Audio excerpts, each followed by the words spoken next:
Hey, Jack. Promoting you to panelist. A little step I got to walk through here. How you doing, young man? I am well, thank you. How about yourself? Real good, man. Good to see you. Good, yeah. Thanks for setting this up. This should be fun. Yeah, it should be really fun. Yeah, it's going to be a little bit different than the other ones. You know, a little bit more, a few more people, but that should be really fun. Yeah. Okay.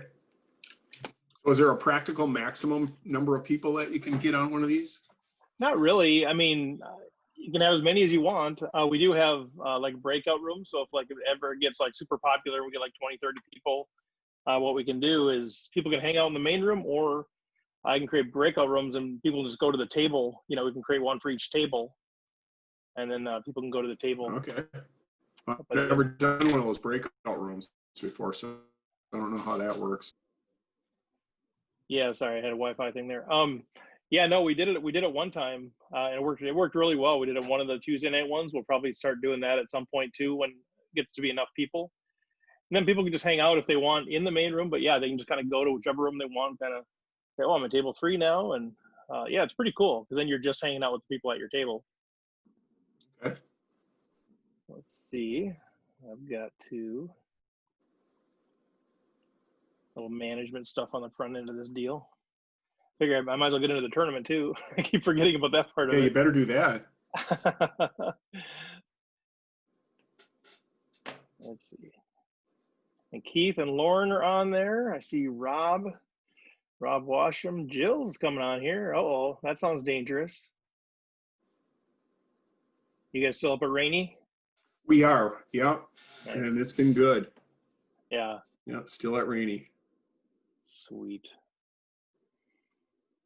So I assume everybody's probably going to play both tournaments, is my guess. I probably shouldn't because I'm going to be, I don't have like multiple screens, so it's just going to be like chaos. Yeah. Let's see. All right, good. I think I'm in both. Very cool. Well, okay, can you hear me now? Yep, got you, Jill. All right, cool. And Keith, can you give me a thumbs up if you can hear us? I can hear you. Two thumbs up. All right, sweet. Very cool. Yeah, this will be a lot of fun. I think this will be a lot of fun. We've got Ryan LaPlante will be joining us in a little bit, around 8 o'clock probably. And then Matt Matros, who Mr. Washam is very familiar with his material. He'll be jumping on around 8:30 or so. I don't know. Jack is probably as thirsty as I am. Good point. Good point. You two are eating that up, man. It's awesome. Yeah, there's something about Matros's writing style and delivery that works for me. Yeah. Can you describe it? Like, what do you think it is? He doesn't waste a single word. It's right down to the essence of it. And he puts it in a point of view of a reader like me who's, got some experience in the game and yet wants to better. And I sense that he's talking right to me. Oh, that's fantastic. Yeah, I'm sure if you have a chance, if you're willing to, I'm sure he'd love to hear that tonight. Yeah, I'm looking forward to being around when he shows up at 8:30. Yeah. Mr. Prashan is in the house. How's everybody doing? Quiet, apparently.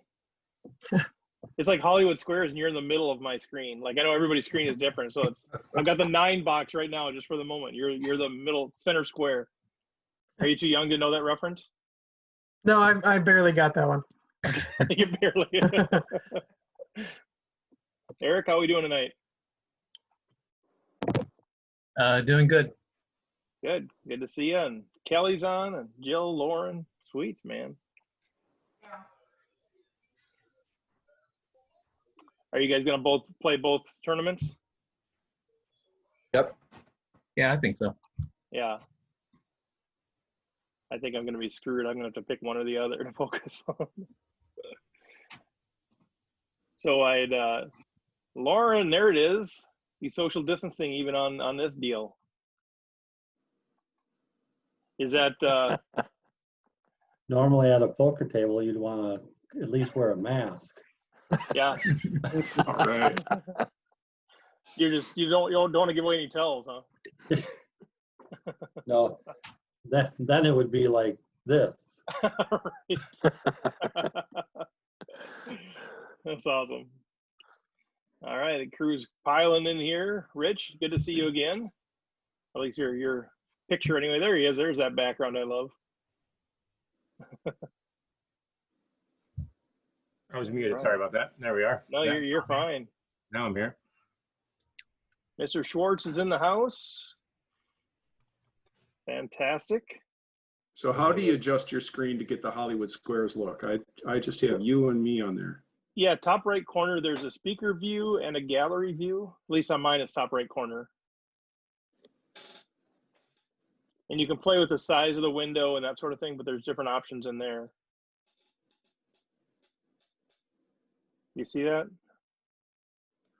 Oh, I'm on an iPad, so I might have a different layout then. Oh, Yeah. If you're on tablet or phone, I don't know if you get that view. I think it stays in speaker view, I think. Oh, okay. I'll quit yeah. looking for it then.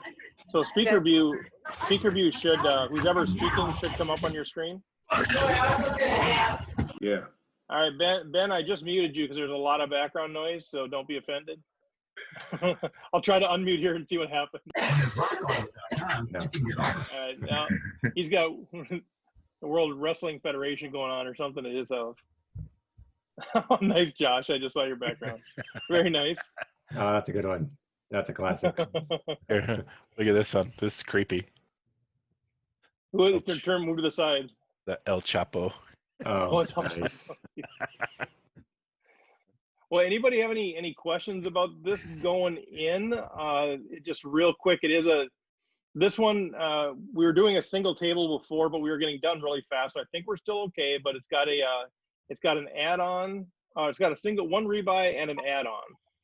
So those of you who are more gifted in PokerStars, I think you can actually choose it to automatically do your add-on on the break, I think. But just know it's a rebuy and an add-on, and if you bust out, obviously you can just hang out with You're watching it too loud. We are stinking it up. Hey, Ben, I muted you again, man. I'm not sure what's going on in your house, Ben, but somebody's stinking it up, so I saved you a little bit of That's awesome. Ben, can you hear us? Can you hear us okay? Oh, there he is. So this is a different game that we need to register for? Yeah, it's in a different club. Oh. So folks are playing both though, right? Are you? Yeah. I see. Okay. All right. I think people are playing both. Yeah. I'm still playing with it. Yeah, sent out the notes. It's a different club because this is one that's just for. We had a few non-premium members that had already been invited, and then it'll be premium members going forward. Where do I find this at? I sent you you should have gotten an email. If you didn't, then I'm not sure why you didn't. I didn't. But let me find it and I will send it to you. Bear with me. I gotta keep an eye on the Zoom. Make sure no reach. Actually, I'll put Jim to work since he's just jumping on here. Hey Jim, can I put you to work as soon as you jump on? Yeah, what do you need? Of course. Can you forward the latest email about tonight, the details about tonight? Can you just forward that to Josh? Yeah, no problem. Chat. Yeah, someone just put it in chat. So. Oh, okay, great. Oh, somebody who did that? Who's the smart one? Me. Who's a smart person? Jonesy, of course. That was I don't Jonesy. believe it. I don't believe it. Who was it? 5x5. God. Genius. Of course, it's the genius. What's up, huh? So who? Oh, Ben, we're gonna. Hey Jim, we're gonna have a fun night with Shorzy. Oh yeah. Hey, Steve. There Ben. he is. I'm trying to figure out how to. I'm still figuring this out. No, you're good, man. We did mute you a couple times because we heard somebody say, "Man, we're stinking it up in here." So I went ahead and muted you. That was my daughter. So we tried to save you a little hassle there, but yeah, no, good turnout. If you guys want, I don't know what you guys think, but we do have the option to go to multiple rooms or something too. It's kind of fun to all stay on, especially when a guest pops by. But if it gets too cluttered, if you guys just feel free to let me know. Just say, hey man, give us a breakout room or something. We can definitely do that. Hey, is that Lauren Gullickson up in the corner there? Well, yeah, I'll let him. Hey. I haven't been able to track Lauren down to say thank you so much for that birthday message. And everyone here who was involved in that, oh my God. I was so moved by that. And Steve, how has it taken this long to figure out how to get all the premium members in one room together? This is a great idea. We should be doing this every month. Well, wow. That's interesting that you should say that, Jim, because that's what we're planning on doing. You are as big of a dork outside of our. Let me guess, it was his idea too. That was so No, nice. it was actually Steve's idea. It was Steve's idea. Is it Somsky doing the approvals? Hey, Ben, you just shared your screen. Yeah, Somsky is. Okay. Easy to play against. I mean, I shouldn't tell you, but. Okay, so just hold on. So can you see me now? Can you see my screen? Not your Not your screen. screen, just you. Yeah, you're good right now. Okay. All right. We got Ryan jumping on here too. I'm going to be paying no attention to the Oh, game. If it's my yeah. turn, somebody tell me. Yeah. Oh, great. So I'm on Steve and Taylor's table in both tournaments. This is going to be a long night. It's going to be a fun night. That's what it is. Mr. Ryan, I happen to be at that table also. Oh, yeah, great. Rob's two to my left as well. Better and better. Hey, Ryan, are you there? Yes, I am here. Can you hear me? All right. Yeah, we have a whole Hey. mass of people here just kind of hanging out and playing a home game. Cool. Where are you guys playing the home game through? PokerStars. Okay, cool. If Yeah, that's they get it. acceptable. Yeah. You never know. For LPP, we were actually using their home games to do our competition for 10K main seat, but for whatever reason, they stopped tracking points in their like monthly leagues. It like just stopped working, so we had to switch over to ACR, which was really annoying. Yeah. But you got them to kind of set up a special thing for you guys, didn't you? Yeah, ACR they were very, very nice to us and helped us, manage everything and everything else. But the Stars home game system had been amazing. I don't know what happened to it. Yeah. I have that's to weird. do the points manually myself. Yeah, and they used to do it all like automatically. It would just, Right. give points and whatever else. So Ryan, what's new, man? What's shaking? I know we kind of track what's going on there. You got Taylor Moss here. I don't know if you guys ever officially met, but Taylor was at your final table of your 10K Oh yeah, competition. yeah. No, I don't Yeah. think we ever did officially meet. How's it going? I was Taylor? hoping to get interviewed at the end, but it did not work out that way, did Yeah, unfortunately. it? See Taylor Yeah, behind you, got a pretty nice board game collection. Yes, I do. There's quite a bit on there. Yeah, Catan, Secret Hitler, all the fun games. Yeah. But yeah, I've mostly just been grinding, working on the site. For grinding, obviously I did WSOP stuff, which went very Jeez, okay. Oh, very okay. Okay. Cash every time. Yeah, lots of min caches, which, min caches don't pay the bills. I didn't lose money during that month, but I didn't make money. Which I guess that's a win. Yeah, they pay the bills better than no caching. Yes, definitely. Definitely. It was, I think, my best month of the year. Any big, like, significant highlights out of there that you're super excited about, getting the most caches for the series was pretty fun. Yeah. I ended up at 17 officially, 17 of 31. Jeez. And I think I played 29 events, so 17 of 29. Maybe I played 30 events. I skipped one. Yeah. Cashed over 50 if I'm doing the math right. Even I can do that math. That's pretty impressive. They teach math in Canada? Pretty fun. Huh? They teach math in Canada. I was surprised that Jim came up with that. Cause...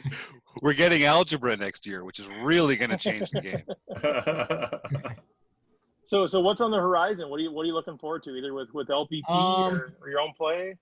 So next weekend, I'm actually planning on driving down to Rosarito Beach with some friends. We're getting like a place right on the beach with pretty nice pool and hot tub and all that stuff. And it's going to be like a mini workcation where I'm just going to play the main and a couple side events and hang out with some friends. So my fiance, one of our non-poker friends, and then one of our poker friends, and then his girlfriend's all going. So be 5 of us with only 2 of us playing. Should be a fun weekend, and hopefully I don't 0 for 3 the main. That would be not ideal. Anybody have any questions? Otherwise, you guys know me. I'll keep firing away. But anybody have any questions for Ryan at all? Yeah, feel free to fire away about really anything poker related or site related or any of that kind of stuff. I assume everyone knows somewhat about the site. I'm not going to go too in depth unless people want to ask about it or whatever. Yeah, most of them should be pretty aware. These are our premium members, so they actually get a glimpse of it every month. We're promoting Nice. LPP as part of what we're doing. So hopefully you guys are aware of what's going on there. But maybe I mean, not to dwell on the site, but it's more than just the site, right? You've got these great videos that you've done yourself. You've got these great training things, Yes. but also these one or these live sort of, where everybody can join in. Those are fantastic. Yeah, our weekly group sessions, we've been doing them Wednesdays at noon PST. They're 2 hours in length.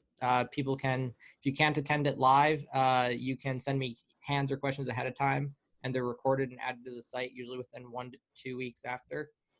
So you get direct access to me through that. Otherwise, through Discord.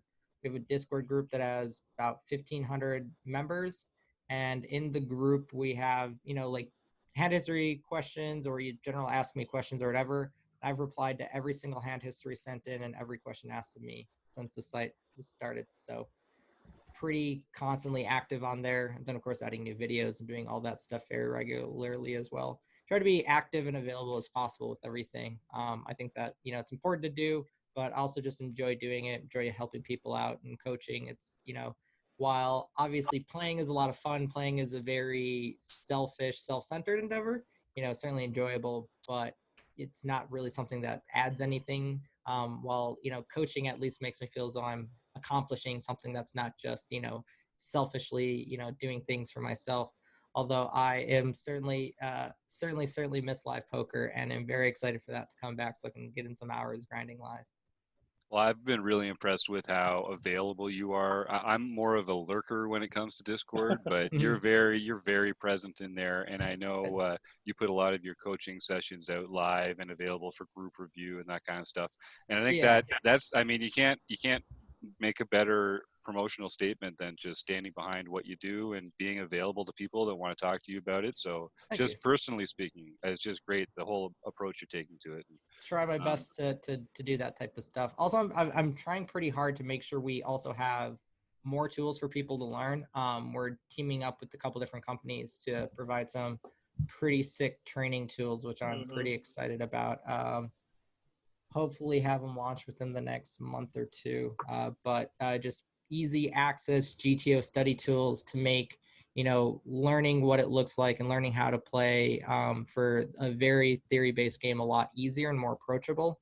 I feel as though most of the tools out there right now are pretty cumbersome and very difficult for someone who isn't a math or poker nerd, or computer nerd, I should say. So we're trying to make that stuff a lot more accessible. That way, we're not just teaching you how to play, but also helping you learn how to use the proper tools to make learning on your own super easy. Like, obviously, it's great for people to stay members and do all that kind of stuff, but I just want to make people, better poker players, think better about the game, approach the game better, and have more fun and enjoyment through learning the game.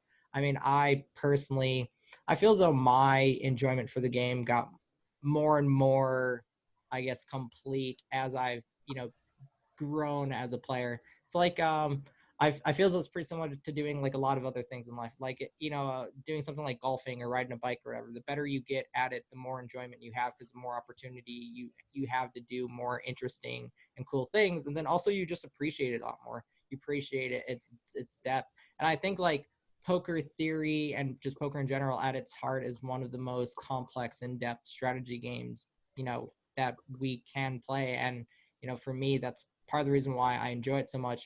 And also with like tournaments in particular, with how unique they are, in that tournaments themselves are like a new game within the game, in that, with like cash games, it's just, you're just playing one overall type of situation. And obviously there's like nuances in that situation, and, play against different player types and that type of thing. But in tournaments, there's early, mid, late, and end game stages, and you're stacked up that at each level in them makes how you should approach them very differently. So to me, it's just a so much more dynamic game that it's just keeps me way more enthralled than, just grinding cash or whatever. I can't turn down that kind of a segue. A lot of our members are moving from playing live a lot to playing online a lot more. Yep. Can you talk about just a few tips or a few things that are different for your game when playing online, or just a few mistakes that maybe you've noticed some of your students making as they adjust, and ways to combat that? I would say the main thing would be where they play and what they play. Because I feel as though that's some of the most difficult thing to do, since there aren't really like very good guides about things. Are most people Minnesota based? I know there's at least you're Canadian, but I assume most people are Minnesota or I'd say US. the majority are, but there's plenty from across the country. Okay, so but Americans as a general rule of thumb. I think everybody here is American except for Jim, I think. Yep. Okay, Yeah. So when you're in the US, you generally have access to a couple different sites. Obviously, there are a couple states that are pretty much blacklisted on virtually every site, like Washington and maybe one or two others. But for the most part, most states have access to most sites. I think California also has less accessibility. But let's say you're in a state like Minnesota. For options you have to play, you have Ignition, Global, ACR, and BetOnline. And Ignition, Global, and BetOnline, all three of them have games that are way, way, way softer than ACR. Most people just like play ACR because it's the biggest, has the largest player pools, has the largest prizes, all that kind of stuff. But the issue you're going to run into is most people just don't play anywhere near enough volume for the big variance fields to end up be a good thing for them. Usually big fields are a bad thing for you. You really want to play in smaller fields. Downside of like Global and I think Ignition, they have slightly higher rake, but getting money on and off them are fairly easy through crypto, at least through Ignition, cards and stuff through Global, and then BetOnline, you can use crypto as well. And it's super easy to get money on and off. And most importantly, though, the games are very, very, very soft. Like I would say an $11 bind on ACR is as tough or tougher than a $100 bind on Ignition or Global or BetOnline, which in terms of softness, that's, one of the best things. The only downside I've noticed to Global, Ignition, and BetOnline is their structures tend to be a lot worse. So you run into worse structures, but you also run into much softer fields and also smaller fields. And, variance is really a function of field size as much as anything. It's a function of field size and your edge in a field. So if you can play in smaller fields that are also higher bind and softer, then you're going to be running into lower variance relative to binds. Obviously, playing higher binds, you're going to run into bigger financial dollar amount swings. But in terms of limiting your average bind swings, playing smaller fields is one of the best things you can do. And I feel as though most people just like get access to ACR because it's the most known. They hear the most about it. Most people play on it. And then they just play these fields that have 3,000 entries. And 3,000 entries is just, or even 1,000 entries, the amount of variance involved in that is so massive that unless you're playing full time, you're just going to lose money consistently most months, no matter how well you play. It doesn't really matter how well you play if the field sizes are really, really large. On top of that, something else is I would strongly, strongly, strongly suggest staying away from app games. I know those have kind of taken on to some degree, but the issue with most of the app games is kind of twofold. First of all, they have very questionable integrity in every aspect.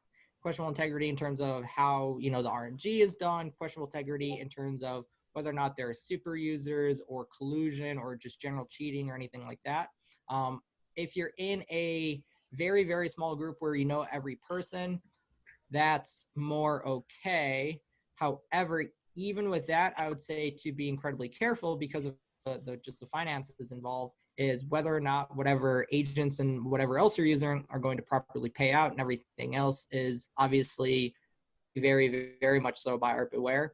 And if you're playing in some of the bigger clubs, especially bigger clubs that cross state lines, and you're using an agent to facilitate those transfers, that agent is breaking federal gaming laws. So not something that I think is, a reasonable risk to take. Obviously, as a player, you're not taking true legal risk, but the agents are.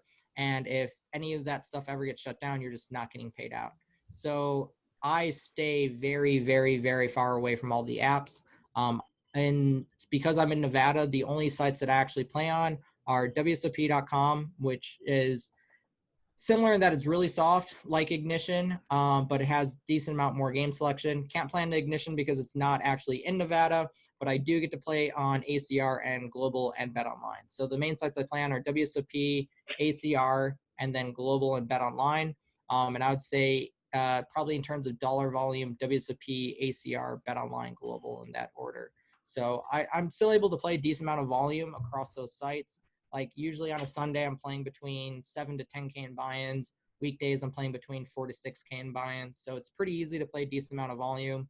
Obviously, I'm running a fairly high average buy-in. I would say if you're someone that, let's say you're someone that has like, say, a 5 or 6K bankroll, build to put into poker.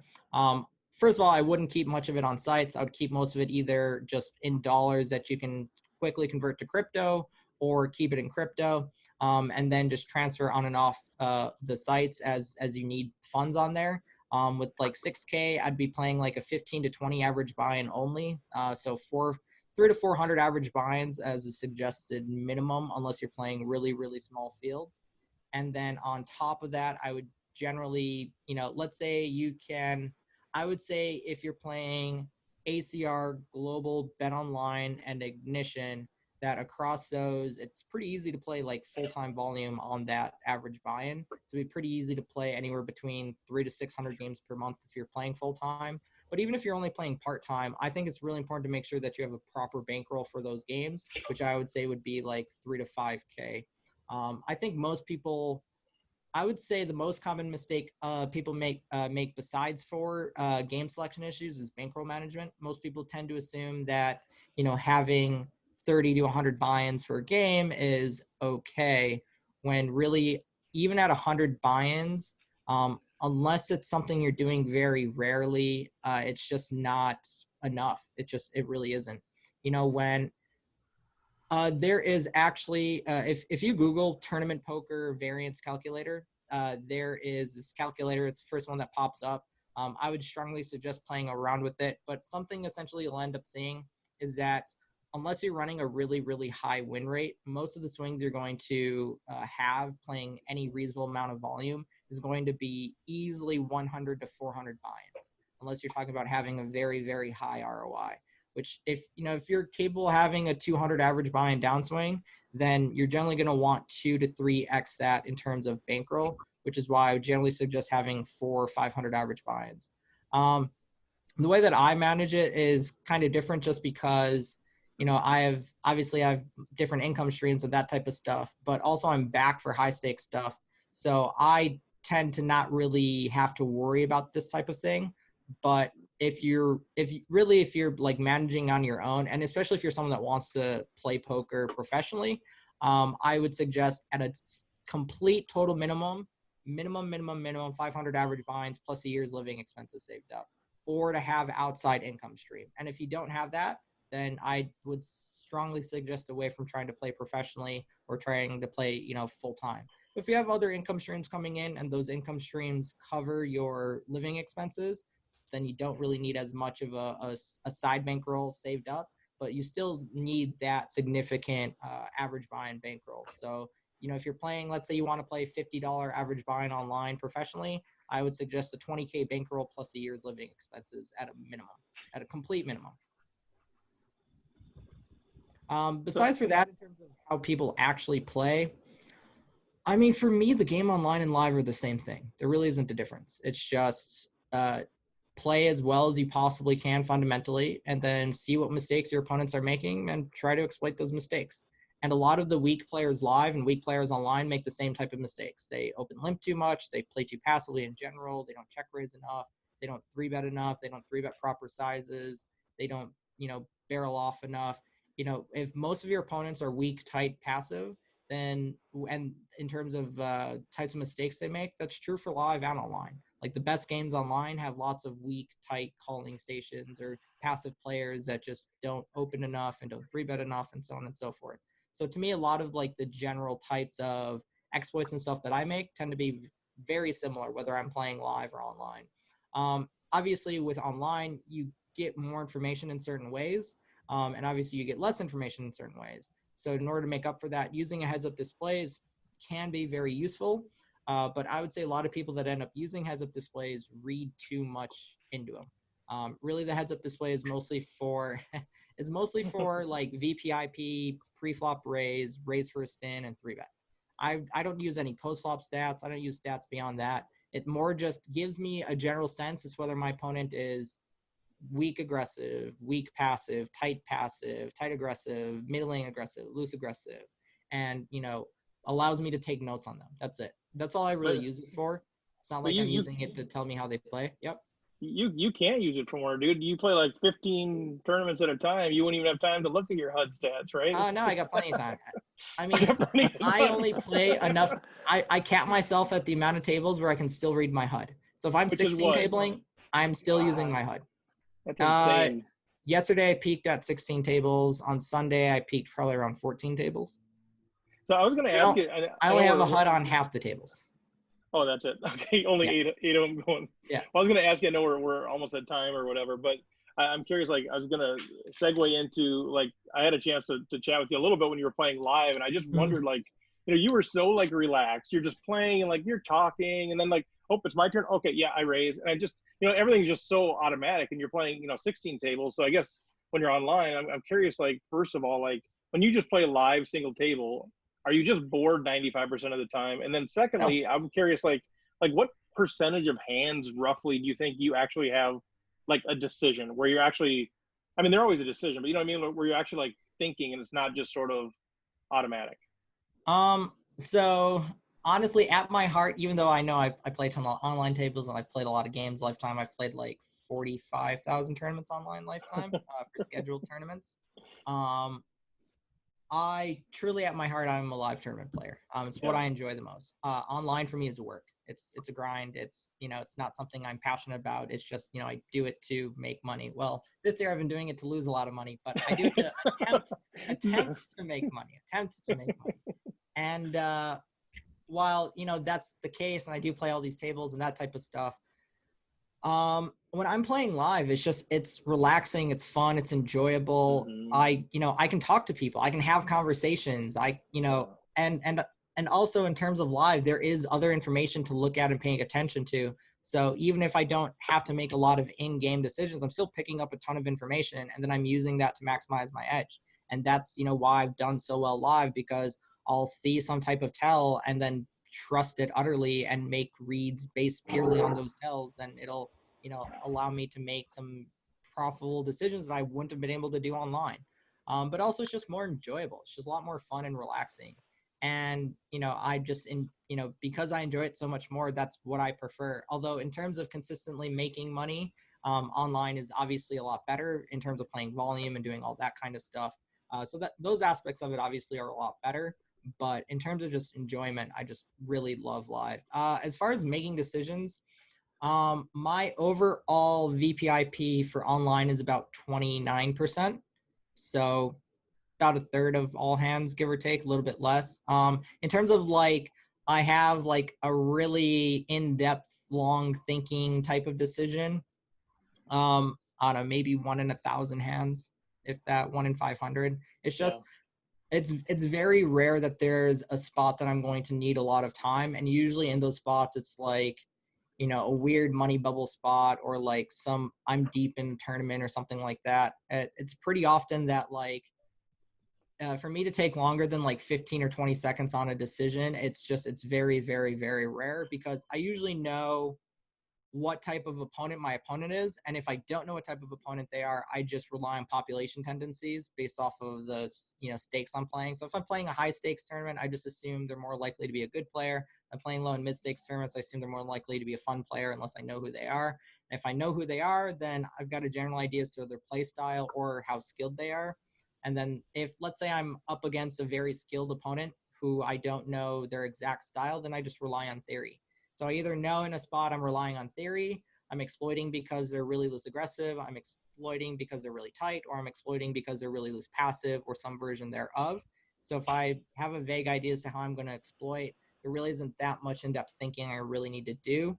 Especially these days with, how fully solved pre-flop is, and how a lot of decisions post-flop are fairly solved as well. It's pretty rare that there are decisions that I'll run into in which I'm like really completely lost. And that just means there are very few spots that I take a long time.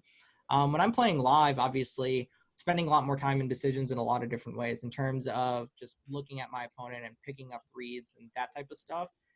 But I would say for a thinking decision live, I would only say anything that's like longer than 3 minutes, which I would probably also say is like, I don't know, maybe if let's say I played like a full week at the World Series, I would say, and I'm playing like everything and playing every event and playing multiple events every day and yada yada. Maybe I take that long in one decision or two tops. It'd be pretty rare that it'd be more than that.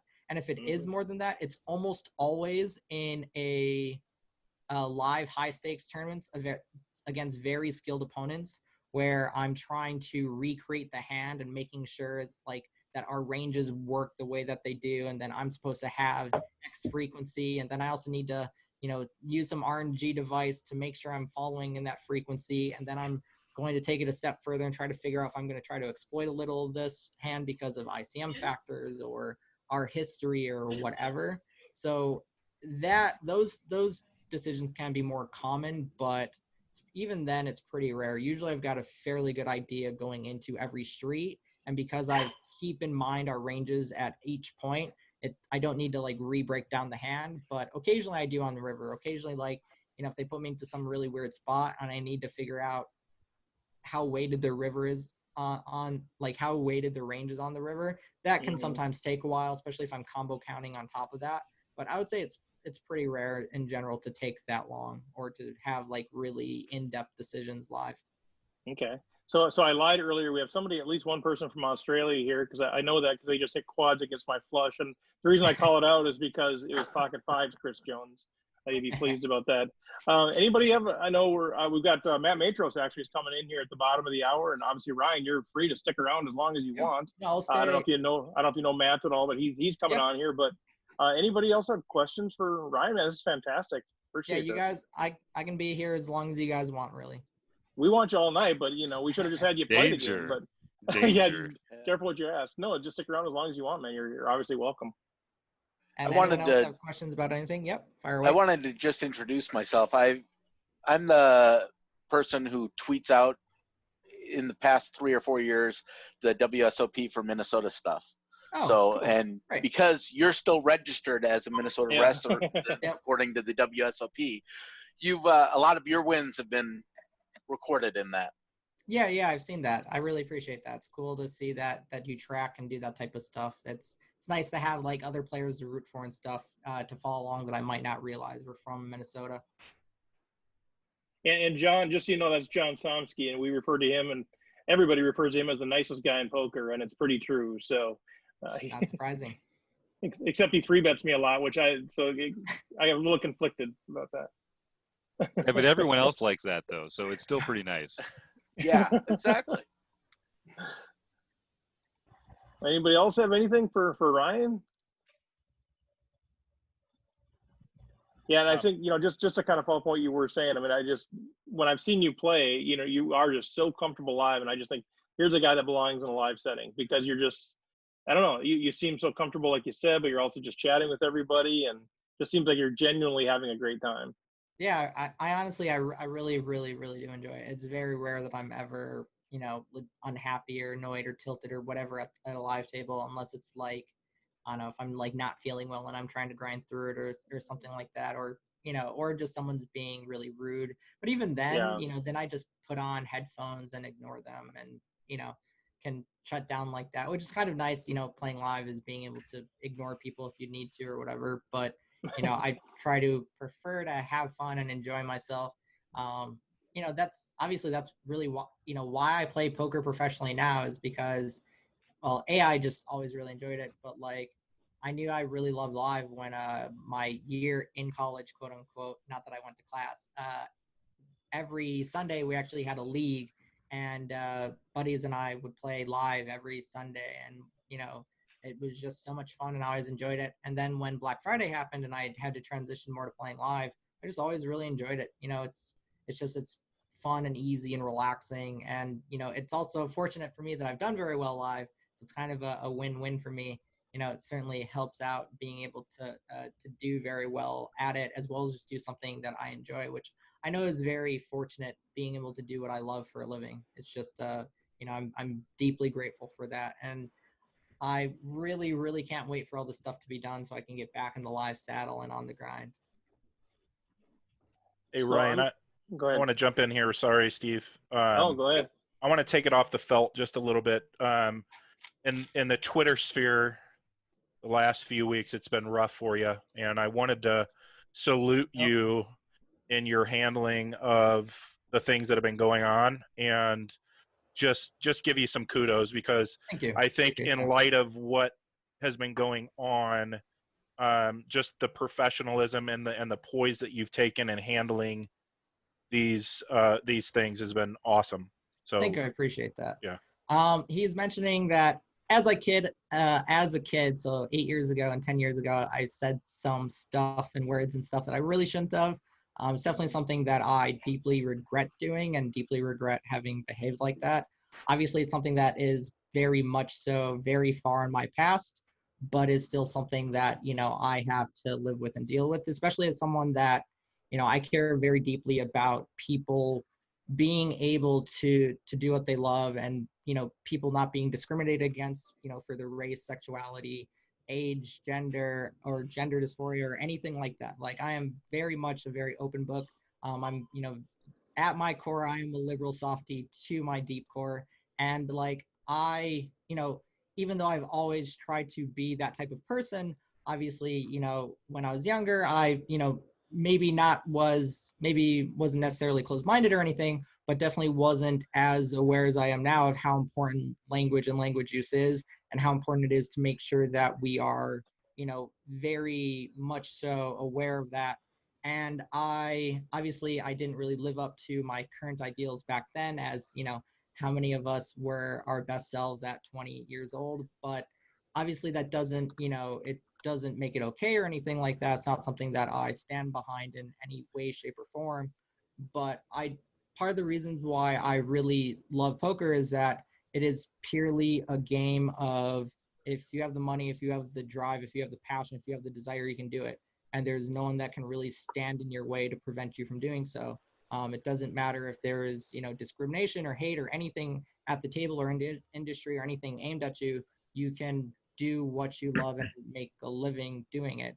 And, that's, the fact that it is like that. And it honestly is one of the main reasons why I love it so much. And it's also why I've been very, very careful with LPP to make sure that we act ourselves and also make things as accessible as possible. Like, I want someone that is, growing up poor in central Minnesota like I did, to be able to learn how to play the game and, do well and be successful. And I feel as though that things like, hate and discrimination and that type of stuff, that, when you're in an industry like this, that is just very, if you can do it, do it. I feel as though that players in general are very accepting, but also that we as a community can be even more so than what we are. And I try my best to make sure that I am as a person, and that I run my company in such a way as well. I've always, made sure I've done my best to promote, good causes, and to, donate to charities and groups that are working towards, fixing things like discrimination, like, groups like the ACLU and NAACP and NAACP-LDF, as well as, lots of groups in the GLBTQ community. But obviously the way I behaved and stuff when I was younger doesn't really, obviously is in, conflict with my current values. And, I certainly deeply regret, saying and behaving and acting in the way in which I did, but I'm also really doing my best to make sure that I've since then have always acted and behaved in a way, not that just I would be proud of, but also in a way that, really helps people out, not, not to bring on hate or discrimination or anything like that. And it doesn't matter like what I, thought about what I meant or anything like that. All that matters is, how you behave and the language you use and how people perceive it. That is what's really important. Whether you mean to, say something or mean something, or whatever isn't really necessarily up to you. It's how the people around you perceive it and how, you know, society and the community generally perceives it. And I know how important that is now. And, you know, I really take it to a fairly extreme degree in terms of, you know, how I make videos and how I talk during strategy sessions and that type of stuff, you know, using general neutral language and, you know, things like that to make sure that we are as a community as open, as accepting as possible. And I know that doing so is just good for the growth of the game and good for society as a whole. And I know maybe some of our users are, you know, less agreeable as to this type of thing, but I feel as though that as we as a community and as a society are more open and accepting and tolerant of people, that we will grow towards, you know, better future. And, you know, I care deeply about the poker community, and I really want to see it keep growing, and I don't see any other path outside of that.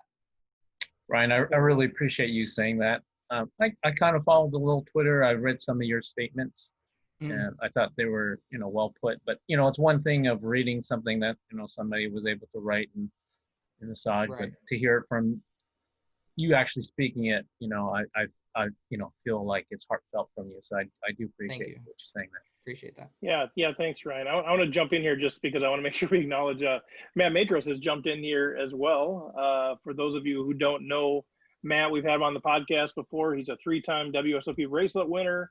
He's also author of the book that we're currently studying, and I know Jack and Rob are especially intimately familiar with his work. So, Matt, thanks for jumping on here. Thanks, Ryan. That sounded serious there for a minute. I just jumped in towards the end, but yeah. How's it going? How is everybody? We're all experiencing beard envy right now. That is, you're rocking that beard. That is a beauty. That's some strong beard Thank you, guys. sir. Thank you so I'm much. not. Well, you don't have the gray. I'm sure you're envious of the gray. Oh, look good. Glad you're here. We've been having so much fun in the book study, man. We just caught up with the big blind, so we're about to go post flop in a couple of weeks, and we can't wait. Oh yeah, then you're really gonna get into it. Post flop is when it really hits. Yeah. I just bought it today. So. Thank you. Appreciate that. Yeah. Thanks a lot. So Matt, do you and Ryan know each other? Have you guys played together, or do you know each other? Yeah, we've ran in similar circles. I feel as though poker, especially live poker players and stuff in general, or anyone that lives in Vegas or is in Vegas a lot, you just run into everyone. Yeah.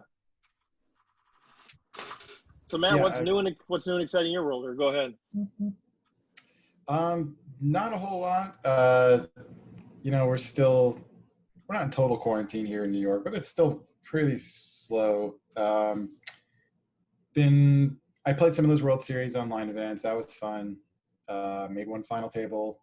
Now I'm thinking about maybe starting the next poker book soon, just kind of like gathering a bunch of hands I played in these World Series events and figuring out which ones might be useful to talk about, which concepts, and like just trying to maybe, I'm not even at an outline stage yet, but just trying to kind of form my thoughts about what I would want the sequel to the game plan to look like. So don't get too excited. It's not ready anytime soon, but hopefully I'm starting to work on it soon. Yeah.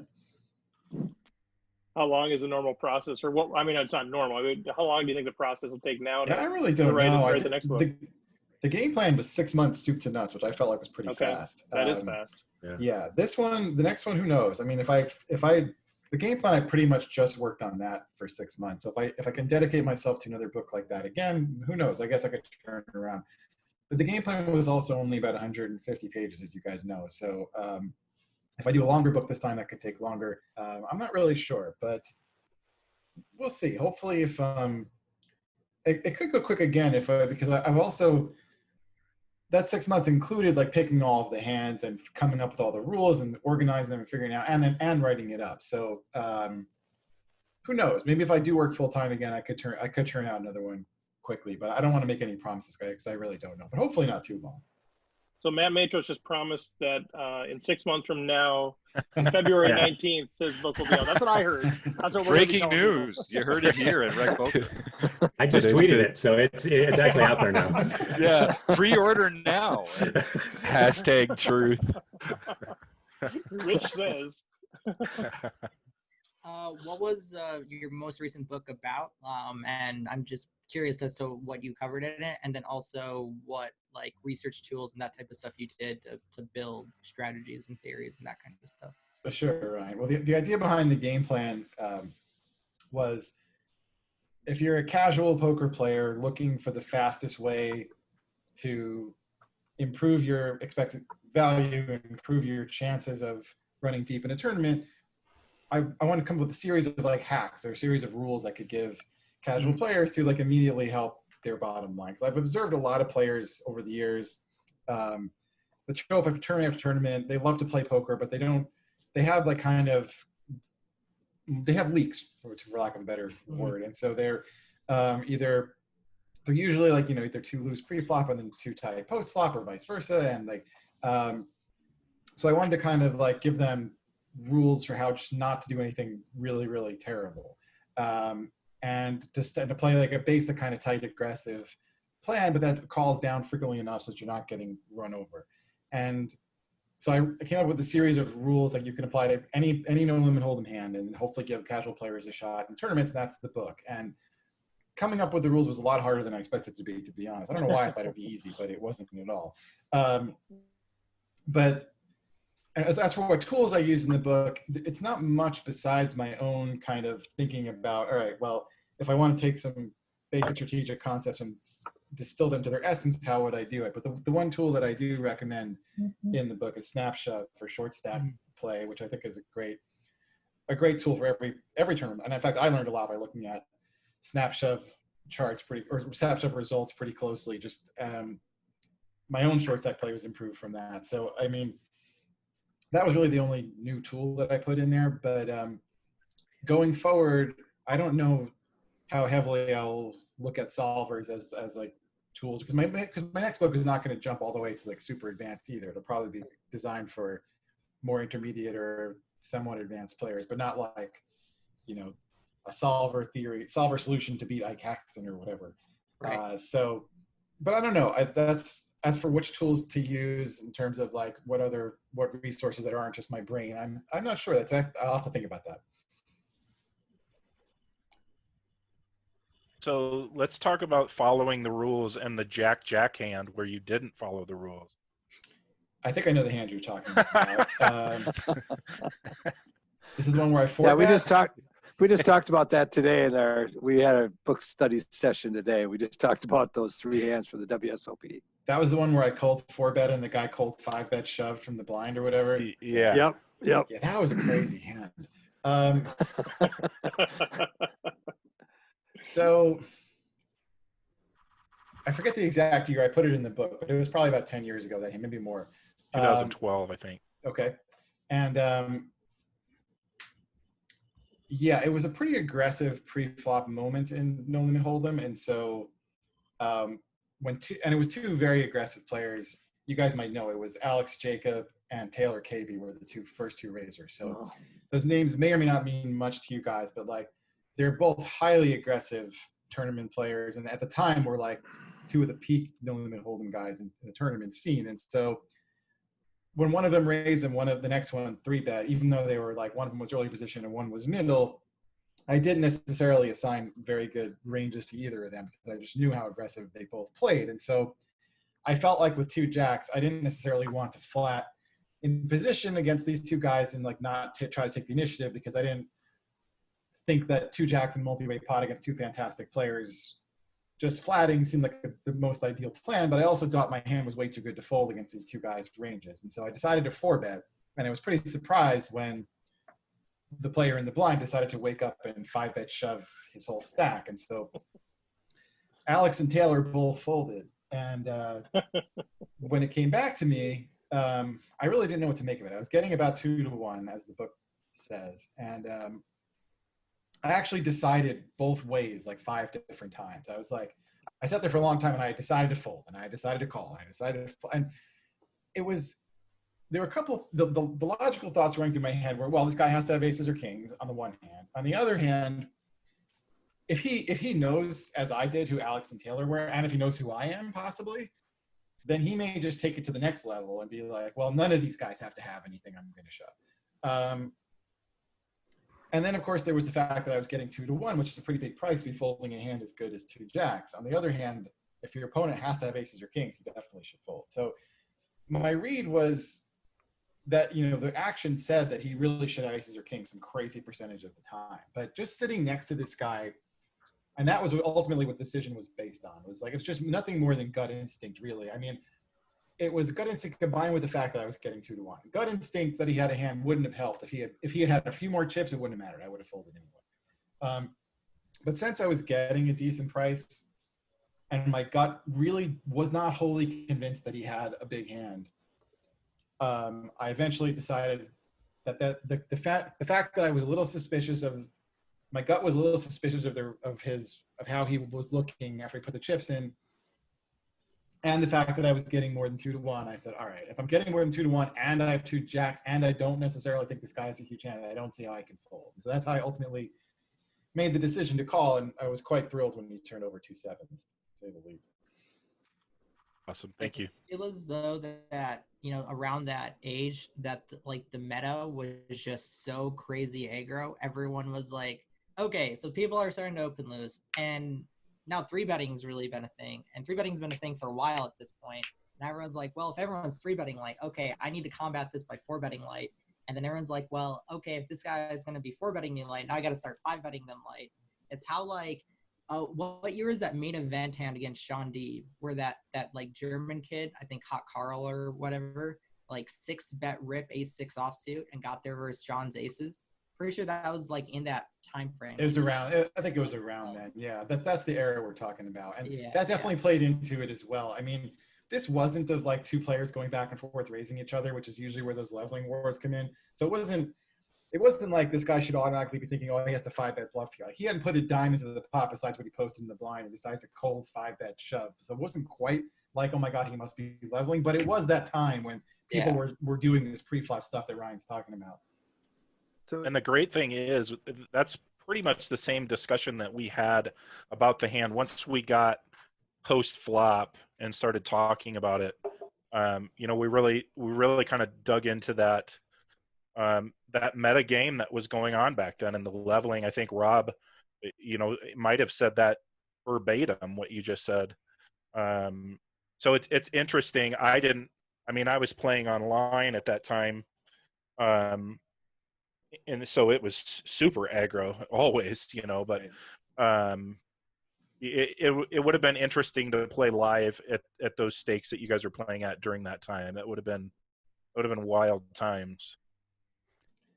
So Matt, if those were the battle years of poker, how would you play those jacks any different if it was a main event hand next year? Yeah, I mean, first of all, I don't even know if I play at all. If there's an early raise and a middle position 3-bet, and I have 2 jacks in late position, I may just fold depending on my impression of the raisers. I mean, a lot of people are just going to have really strong ranges when they decide to 3-bet an early position raise in 2020, and so, or I may decide to 4-bet and fold to the 5-bet or something like that. I may even just decide to call. I mean, it's hard to say for sure, but. Definitely, I mean, in 2012, I was never folding, and 2020, I might, depending on what I thought of the players. So, yeah, I mean, it's really just based on what you think, what your gut instinct is of what people's ranges are. And so if they have like the under the gun and 3-bet ranges that most poker people would recommend that you have, then jacks are very iffy to play there, I would think. But having said that, you do want a 4-bet bluff with something, and so it's maybe not crazy to 4-bet planning to just knowing you're beat for sure if someone then 5-bets you. Not the worst idea either, as long as you don't get too carried away with that plan and decide to do it with like a whole bunch of different hands. I think you're okay if you just pick. Usually you just have a great hand there, and every once in a while you have jacks and can fold to the 5-bet. But even defining a great hand becomes tough at that point, because like. Honestly, what hand do you want to get it all in if you cold 4-bet there and then someone shoves? Really just aces. So then you can take it to the next level and say, all right, well, maybe a better plan is for me to flat even my aces and kings and stuff, and then hope someone decides to 4-bet squeeze or something. So it's one of the trickier spots to play, honestly, because when there's been that action in front of you, there just aren't too many hands that you can justify playing based on their value. And so you have this kind of like really tight possible range, and what do you do with it? It can be pretty tricky. I'm curious how you guys, when you guys, Ryan and Matt, I guess, when you think about, we're breaking down hands a lot. We're trying to, use that discussion and try to figure out not necessarily what to do with this exact hand, but just, the principles behind it. And we use different resources. I'm kind of curious, like, I think I have, or I think some other people have had this perspective that, well, I think the pros would all sort of have the same answer to this. I'm just curious, how much you think that's true in most cases, or like as you guys are, I don't know if you guys ever like listen to each other's, podcasts or books or all that kind of stuff. If there's ever like, yeah, I don't know, I think I do things differently, or is it like pretty much once you reach a certain level, 95% of the decisions you would tell us all to do the same thing?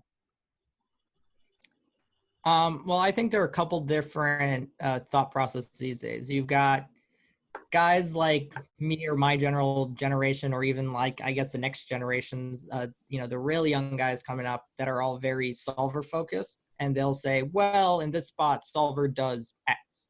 I would actually assume in this spot that, so let's say we're looking at 80 bigs main event, and, we have full big blind ante. The early position opening range, I guess we'll call it 60 bigs. The early position opening range is about 19% of hands. It's like 4s plus, ace jack off plus, some ace 10 off, king queen off, like king 8 suited plus, ace 3 suited plus, queen 9 suited, jack 9 suited, 10 9 suited. So essentially like most of the high broadways, cutting out some of the weakest ones, and then pairs down to like 4s. And the 3-bet range versus is going to be obviously not that loose, but it's going to be like loose enough. Let's see here. So 60 bigs versus EP open raise. They're playing about 17% of hands, and they're 3-betting about 7%. They're 3-betting like ace jack off, ace queen off, ace king off. Essentially like 10s plus for value, mixing 10s, jacks, and queens 50-50 between flats and 3-bets. Mostly 3-betting king queen off. Any ace X suited is mostly split between calls and 3-bets. Most king 8 suited, which are playing down to king 9, are split between calls and 3-bets. Essentially, any hand that they're willing to play, they're splitting between calls and 3-bets. The only hands that they're playing purely as 3-bets are aces, kings, and ace king suited. The only hand they're playing purely as flats are like their small pairs. Everything else is like generally fairly well split between calls and 3-bets. And when their range looks like this, they've got like a pretty well balanced overall range, because their range for calls and 3-bets look very similar to each other. It's just splitting between each action. So whether they're calling us or 3-betting us, they're going to have a fairly strong, well-balanced range that hits a lot of board textures. And, with Jackson, we're in position here versus range. Jax is going to do very well versus. It's not going to like super duper print, but it's probably going to be like a 45 to 50-ish% equity hand, which is obviously strong enough to play. I would assume that the solver in position here would probably split between calling and 4-betting. And the reason why I'd probably 4-bet would kind of be what Matt was saying, that it's kind of doing it as a bluff. It's not really doing it for value, because it's doing it for equity denial. A lot of our decisions in poker, a lot of the reasons as to why we bet or raise or whatever, it's generally for two different reasons, and 2 different reasons only from a pure theory standpoint. It's either for equity capture, so going for value, or equity denial. And when a solver like mixes decisions like this, it's usually mixing it because, especially a value hand like Jacks, it's not like the most powerful value hand. It's definitely is a value hand, even against, this EP raise and MP3 bet, but it's, a very vulnerable one.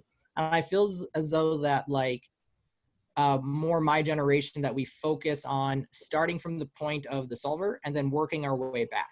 So then, as Matt says, the EP opener is probably opening too tight, and the 3-better is probably 3-betting too tight. And against a too tight opening range and a too tight 3-bet range, well, Jacks against the GTO is fine. Like, we're 4-betting it or cold calling it pretty happily. But against a too tight open and a too tight 3-bet, it's probably just a fold. And especially in a tournament like the main, where the structure is so good and the field is so soft and our playability is so high, we don't want to take marginal situations in large pots. And, at 60 bigs, when it goes open to 2.25 and 3-bet to 7, if we're four betting jacks, we're putting in like a third of our stack or whatever. And to me, that just doesn't seem ideal. So I don't mind just letting it go and not really telling people that at my heart, I'm secretly a nit. You know, I'm okay with that. That's fine. Yeah, speaking more generally to your question, I agree with everything Ryan's saying, but speaking more generally, will the pros always, you know, when you guys are discussing hands, will the pros always say the same thing? I mean, there are certain questions that yes. I mean, sometimes amateur players, like if this were the same spot, they'd be like, what do I do with king jack offsuit after under the gun raises? Like, well, you fold. And every pro pretty much will tell you that. So there are certain things that like where amateur players may miss something in the action that dictates that their hand just absolutely has to be raised or called or folded or whatever.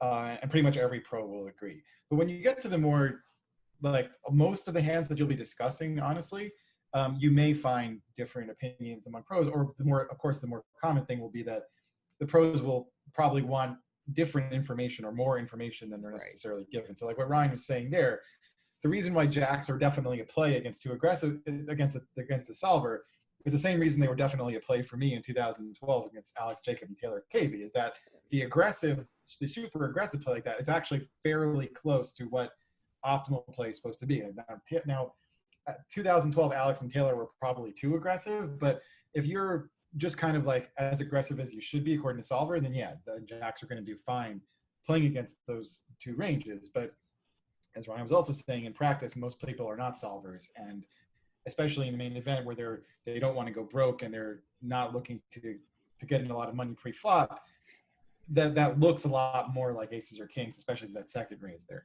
But yeah, anyway, the pros will definitely disagree about certain things.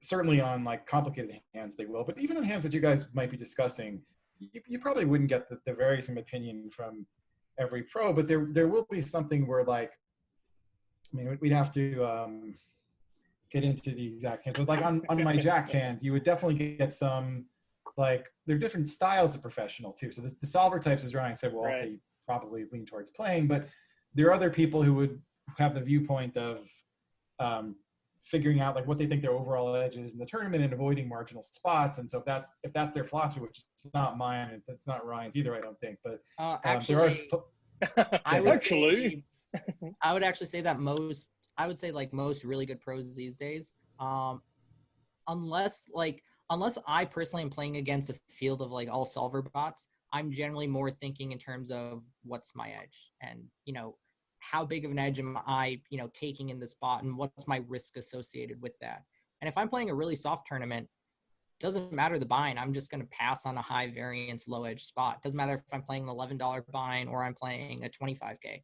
And same, like, and when I'm playing high stakes tournaments, if I think my opponent and I think the field is really, really, really difficult, I'm going to take a thin edge, and I don't care that it's a 50K. Otherwise, I wouldn't be willing to play it. And I feel as though most pros these days have, at least the better pros these days, have that type of approach where, you know, while we do go, oh, what does the solver say and how should we approach it because of this, we're more just using it as a starting point, as a general overall, you know, framework to make our decisions. And then we're going, okay, sure, the solver says this, but how tight is this opponent? And then on top of that, yeah, maybe this decision I'm making against them is profitable, but what's my stack's utility after the fact? You know, how much playability am I going to have? And am I going to be able to leverage my edge going forward? And I would say it's very rare these days that you have players that are like, oh, the bot says this, I'm doing this. Unless they're playing like strictly super high stakes, like playing the GG 5Ks and 25Ks and that stuff. Okay, yeah, follow the bot, do whatever it says. But if you're just playing anything that's not incredibly difficult, I would say that pretty much everyone would agree that strictly playing GTO, you're just going to be setting money on fire in spots. I agree with some of that. I don't totally 100. Well, that's what I disagree. It's just that. So I think I come from the perspective in tournaments like I don't like to think that I'm better than everyone, because there's a slippery slope between like you're folding in every spot because you think you have a better edge, and then pretty soon you don't find a way to get chipped. So I don't totally agree that like I'm looking to like calculate my edge. I mean, I do that a little bit, but what I will say is that I also don't just like try to become GTO and play the bot mode, because I think I think here's where I do think I'm trying to like game the system a little bit, is that I think I can do better by assessing my opponents and figuring out what I think their ranges are and playing accordingly versus like playing what a GTO range would do. And so I don't necessarily think I'm good enough to pass on an edge if I see an edge, even, unless it's like super, super small. But I do think I'm good enough to like say, okay, I know the solver would say this, but I'm going to go against the solver here, and here's why. It's because my opponent is either bluffing too much or not bluffing enough, or it has a polarized range or not enough polarized, or whatever the reason is. But I think you can do what Ryan is saying and like kind of decide how big an edge you think you have, and make your decision of whether to play based on that, if you have a really good understanding of like what is a big edge and what is a small edge. So the amateur players get into the habit of thinking like, oh, I have to fold my 2 queens here when this guy shoves, because even if he has ace king, I don't have a big enough edge. Well, that's not an example of like a small edge. A small edge is like what Ryan's talking about. It's like, well, the solver says I should 3-bet here 27% of the time with queen 9 suited, but I'm going to lower that to 0% because I think my equity is better in this tournament. And so those kind of spots I would agree with. Yeah. It's more like, I'm not saying to like play really on a week or whatever because of this. It's more like, there might be a spot where, say, like calling off a jam, where let's say it's a situation where maybe we're plus a couple percentage points. And, from a theory decision, that's like, if you're plus a couple percentage points relative to the edge that you need, maybe you need 40% equity and you have 42%. You should almost always take that spot unless it's for like your tournament life effectively. While in like, say, a really soft tournament, I could maybe have 15 big blinds after the fact, but I'm just going to pass on it. Well, if it's a really difficult tournament, I'm just going to take it always. I'm not like, it's very rare that I'm ever like passing on more than a couple percentage points. It's because there's actually, speaking of old school guys, there's a really, really good book by Bill Chen called The Mathematics of Poker. And one of the sections of the book, he actually discusses the type of ROI required to consistently pass on like 2% edge and flips. And it's pretty massive. It was like 50% plus ROI. And in some of the live tournaments, I'm happily like doing that stuff. But in a bunch of online things, I'm like, I see a plus 2 or 3% edge, and I still have chips after the fact. Good luck. You're just going with it, and there's not really much else you can do. And obviously, that's one of the downsides of tournament poker is there's a lot of spots that are like that, and there's not much else you can do.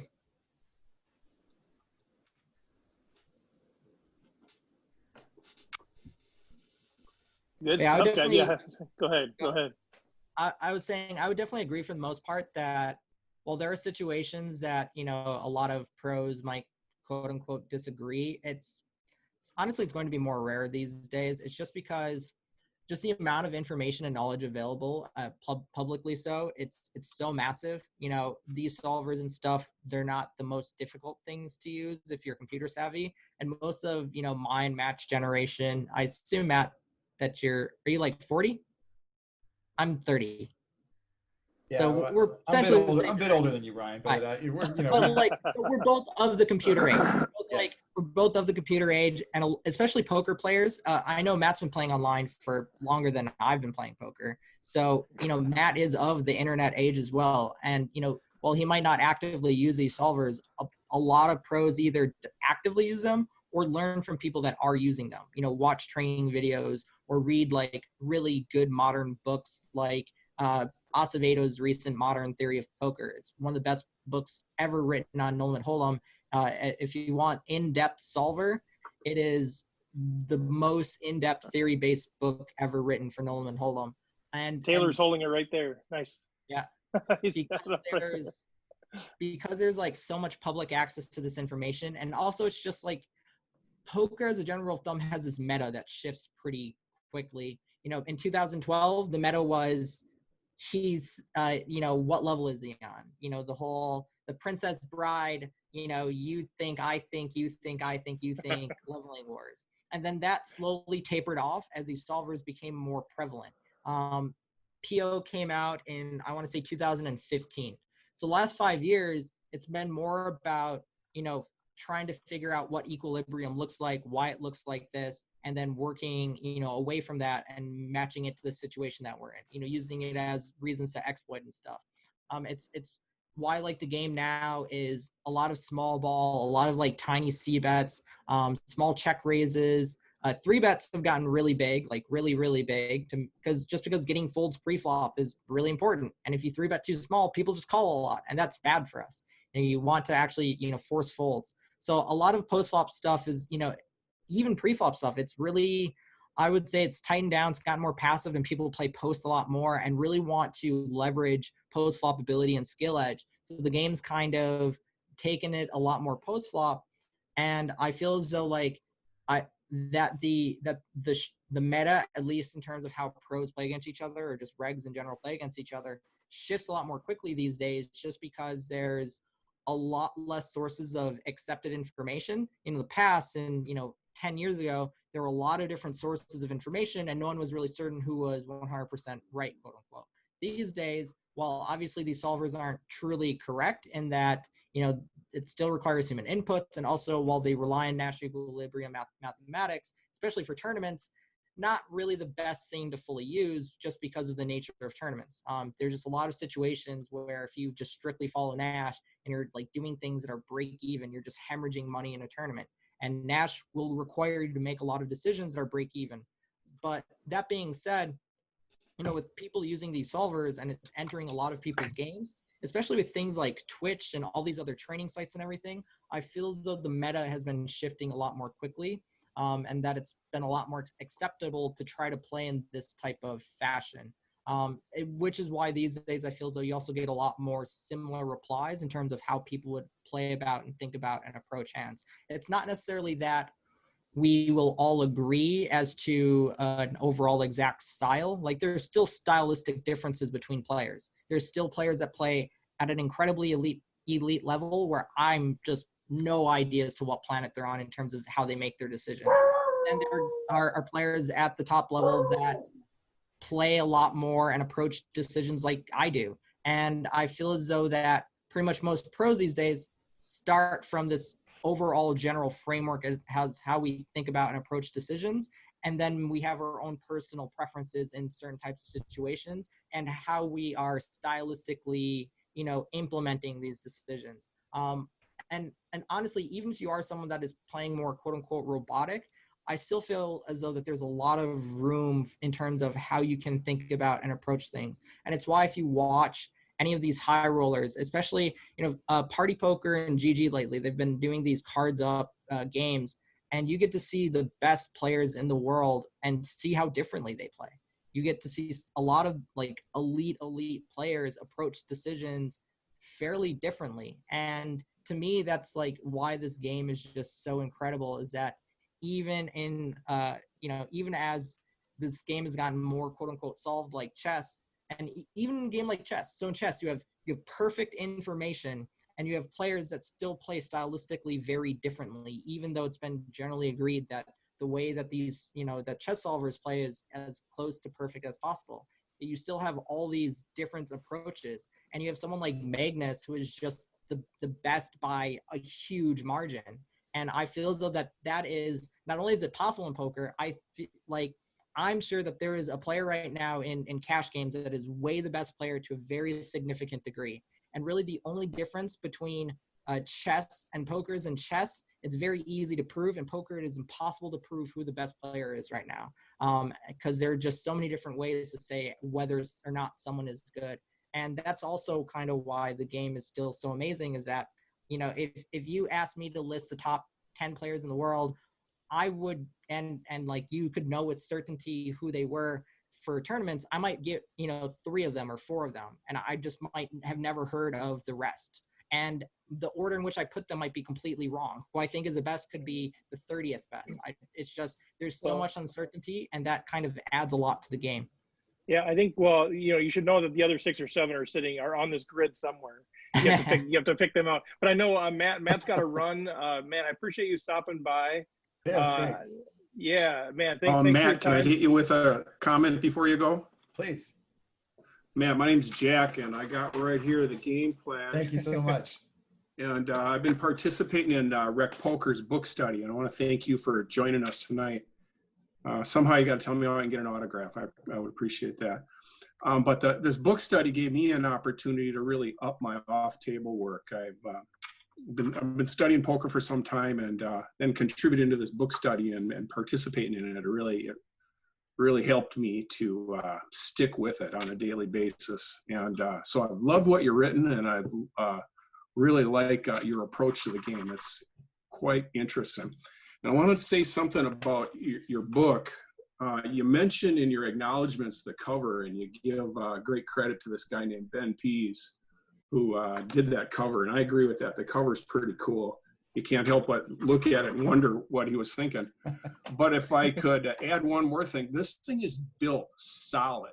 I'm paging it, I'm thumbing it, I'm scribbling in the margins, and I can't get it to fall apart. And I mean that. This is whoever printed this thing for you did a really nice job. Well, you could thank Amazon.com for printing it. That was all right. That's their factory. They're have a pretty amazing, honestly, print on demand model where if someone orders my book, Amazon prints it the next day and ships it out a day later or something. And it's slowed down a little during the pandemic, but yeah, it's pretty great.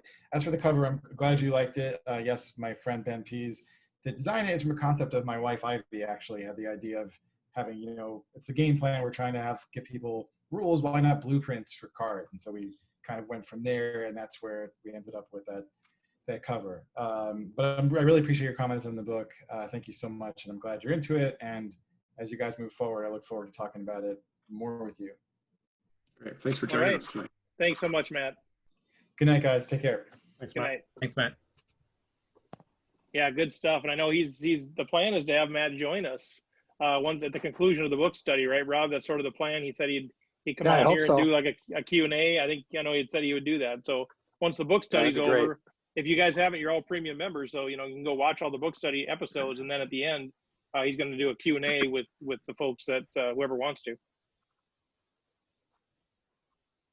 Did we lose? Oh, there we go. Okay. So every time somebody mutes their video, like my whole screen shifts, like the whole order of everything goes. So, like, where is everybody? Where's Chris Jones? Is he still in the tournament? I don't know. Chris, my pocket fives are horrible. They're horrible hand. By the way, pocket kings don't work when Jim Reed wakes up with aces. Pocket fives are the most maligned hand in poker. They're such a beautiful, beautiful Thanks a lot, Jim. I'm sorry, Rob. God. I'm just laughing because I got one through with crap the hand before, and then I wake up with kings. I'm going, yeah. Yeah. So Ryan, how much? Jim is tearing people apart in both games, isn't he? I'm on a bit of a tear at the moment, but it's just variance working my way. Just as long as you put my chips to good use. Thanks, Mark. That was I busted the tournament, but I forgot to leave it open, so now I can't go back in and observe the table. So now I'm just hanging out here in my dark living room. It doesn't look creepy at all. Don't worry. Does it? I can bring my lamp a little bit closer. Would that help? Maybe a little. Is it a lamp made with human skin?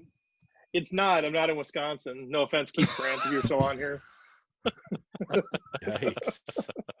Dude, too soon? Maybe too soon still. Yikes. But Ryan, good stuff, man. That was so fun to hear you and Matt go back and forth like that. I just loved that stuff. Yeah, it feels like he and I actually have a pretty similar overall approach. It sounds like that while, he is also to some degree understands the importance of using the solvers and studying the theory that, at the end of the day, poker is really about who you're playing versus, and it's not about, just seeing what a solver does and copying it. If your opponent is just never bluffing in a spot, then you just don't bluff catch. Doesn't matter if you have literally the best hand to bluff catch, you just fold, and that's okay. It's okay to and yeah, maybe you could even be wrong in a spot.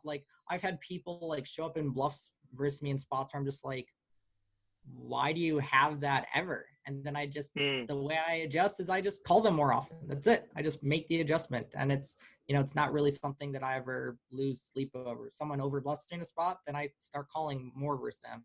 Or if I bluff catch in a spot and they just have a hand that I expect them to always have, then I might, fold a little more often. And I feel as though most good coaches these days are all about, sure, learn the theory because it matters, but mostly just use the theory as a basis and play versus your opponents and make those adjustments. And do you just have the memory to remember, like in thinking about live? I mean, obviously online you've got tools, but live, are you a note taker either during or after against certain players, or do you just have your memory strong enough to remember? Oh yeah, I should call that person more often.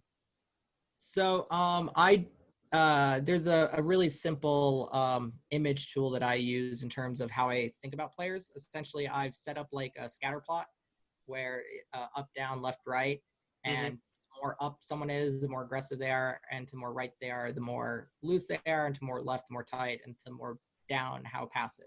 So someone that's like far left and up in the top left corner, they're going to be nit aggressive. Someone that's in the top right corner is going to be a maniac. Bottom left corners or bottom right corner is going to be a station. Bottom left corner is going to be tight and passive.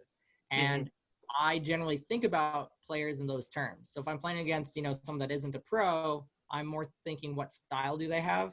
And I'm more just, if I see someone open limp pre-flop and do it regularly, and I see them check call a lot and never check raise, and when they do raise, they have good hands, and when they 3-bet, it's incredibly rare and they just have it, then it's easy for me to think of them as tight passive to loose passive.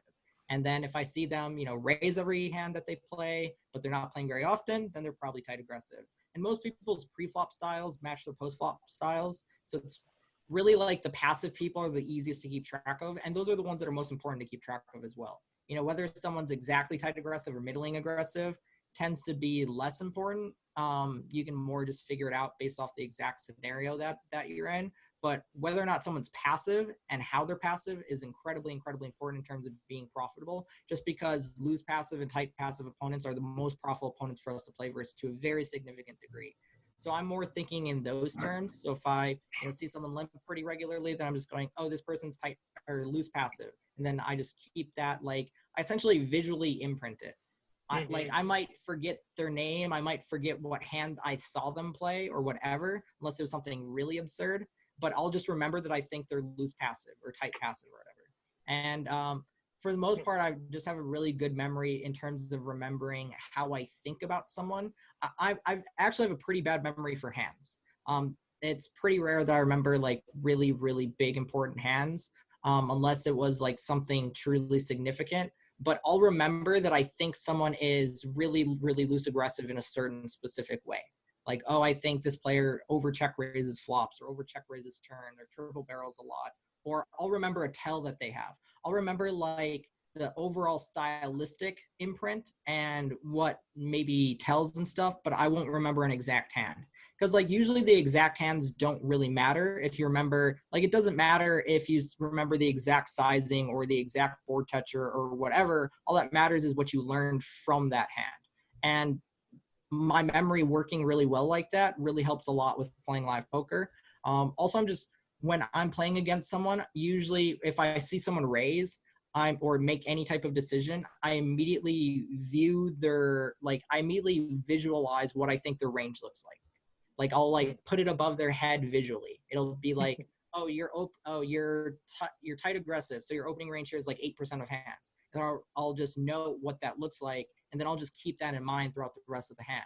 And then I'll see them make another decision, and then I'll go, well, you're not going to bluff with these, and you're not going to value bet with those. So I just slash it more and more and more. And I keep things as visually oriented as possible because it's much easier to keep that in your mind and to memorize that than it is to, try to have a vague idea or concept or whatever as to what they're doing. So that really is one of the most important tools I think I use in terms of live and online. So interesting. So when you say you switch tables, nearing the end of a tournament, so it's not at the beginning stage, but you switch tables, and let's just say you get into a table where you don't know anybody, which I'm sure is pretty rare for you, but let's say it happens. Do you sort of default everybody to the same thing and just sort of use GTO until you figure it out, or are there certain whether it's their demographics or their chip size or their stacking styles or something that you use to kind of default people into that imprinted range? It's going to be a mixture of those things and also what the tournament is. It's going to be very different for me if it's, say, a live 10K 6 max or a $600 at the win. If it's a $600 buy-in at the win and I've never seen anyone and I'm one of the youngest players, I'm going to assume that most people fall under population tendencies. Trusting population reads is probably one of the more important things that you can do. Just weaker players tend to play more weak passive, loose passive, tight passive, some play like maniacs. So I would just auto assume that people play more on the passive side until I see them guilty of otherwise. I think a lot of mistakes that people make in terms of as they improve is as you get better, you tend to kind of over assume that people think about and approach spots like you. And you tend to go, oh, from a theory decision, I should be doing this. So then you start doing that as a default. And that's often a really bad thing to do. Generally, you want to make sure that you're still trusting just your general reads on what the population plays, and then adjusting away from that as you get information. It's definitely like, you know, a lot of players when they start moving up is they just get way too fancy. They go, oh, I've seen the solver really loves check raising these spots or really loves calling versus check raises in these spots. But if your opponent just is playing way too tight, you don't need to do this. You're just getting fancy. You're just getting out of line for no reason, quote unquote.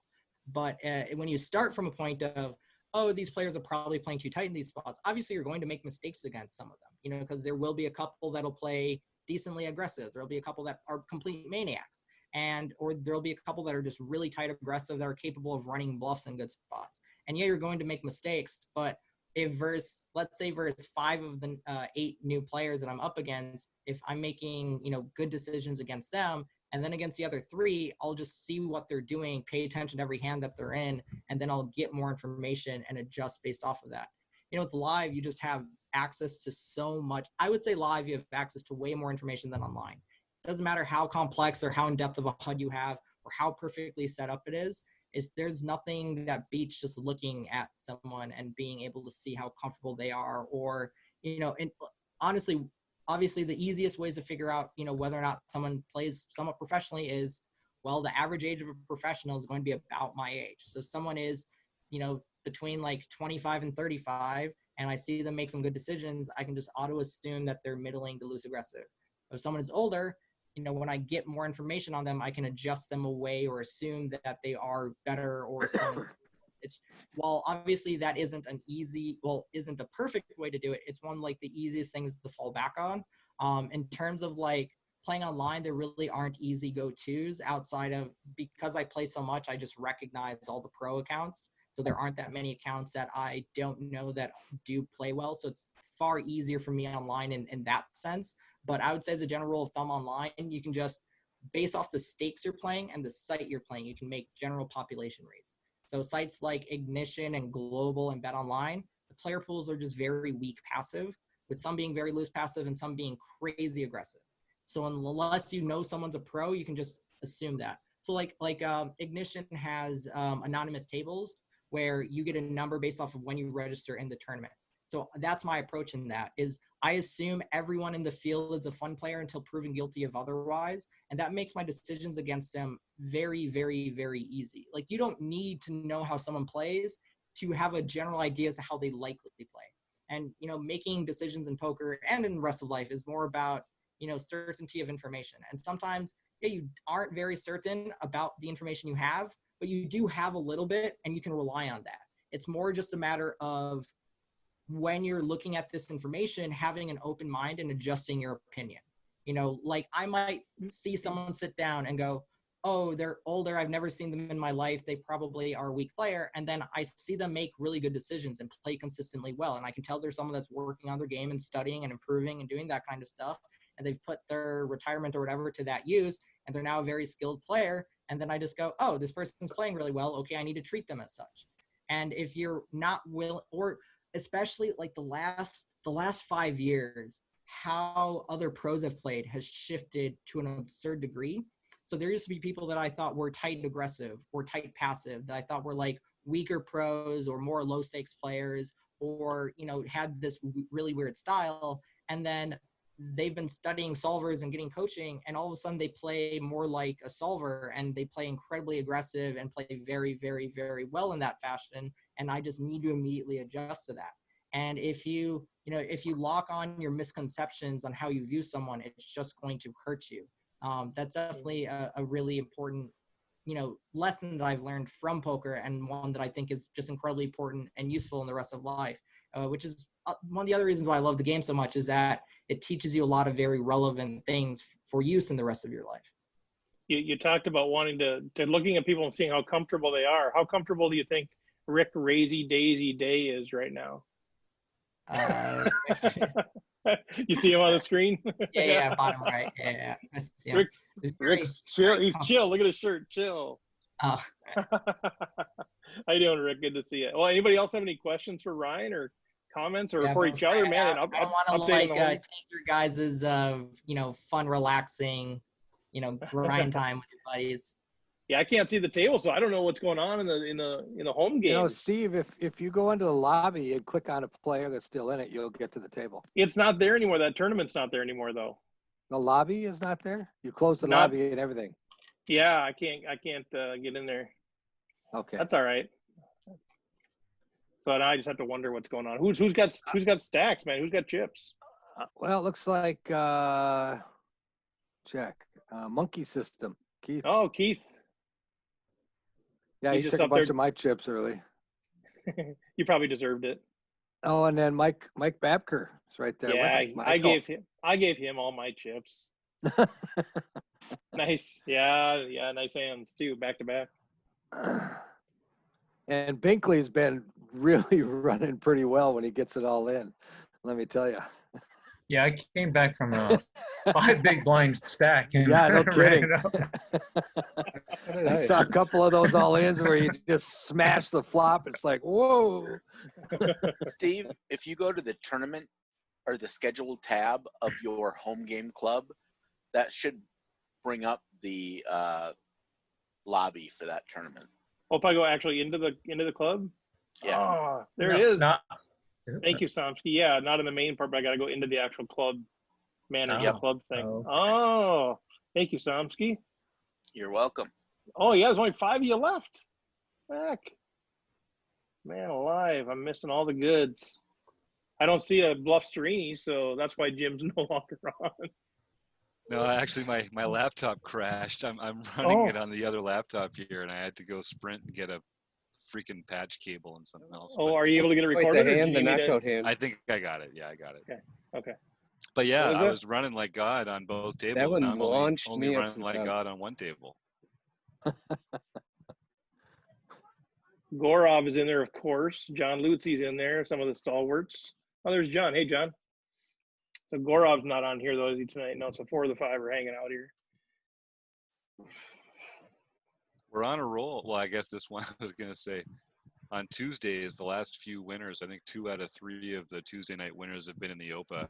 But I guess our odds are pretty good that the winner's going to come out of the OPA tonight, given that we're all here. It's a good chance. Hey, Ryan, do you see Rick Day's question out there? Otherwise, I can say it's just in the chat. No, one He second. says, Ryan, how do you approach the early stages of tourneys and trying to increase chip stacks? I seem to push too much and bust out early.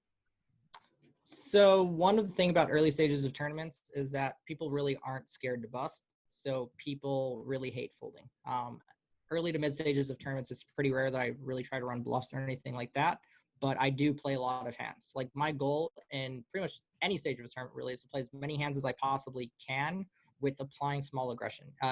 Negreanu's like small ball is honestly, it's a really he was like he was playing fairly GTO before it was a known thing that this is actually the style that you're supposed to use. GTO plays a very aggressive small ball. So I'm using fairly loose aggressive opening ranges. For 3-bets, I actually tend to be more on the middling aggro part of things. I want to say like overall online, I probably, like if it folds to me, I'm going to be raising about 30% of the time as an overall average. EP, I'm going to be, 12 to 15%. Like button, I'm going to be like 55 to 65%, cut off like 35%. But when it comes to 3-bets, my 3-bet overall online is like 7 or 8%. And when I'm playing live, it drops really low, maybe like 3 to 5%. It's pretty rare I'm going to be much more 3-bet happy than that. So I'm really not applying a lot of pressure pre-flop on people with 3-bets or 4-bets or anything like that. I'm mostly just opening loose and trying to see flops. If someone 3-bets me, I'm generally playing really, really, really tight versus 3-bet unless we're deep effective and I'm getting really good direct odds or really good implied odds. If I'm not getting good direct odds or really good implied odds, or the hand doesn't have a lot of playability, I'm just playing tight. Like, it's okay. Like, I would say, I can actually look it up, but I would say that I fold to a 3-bet probably 70 to 75% of the time overall. And it's a function of the fact that I open loose, but it's more of a function that people just 3-bet too tight and that I don't get good enough either direct odds or implied odds to call loose.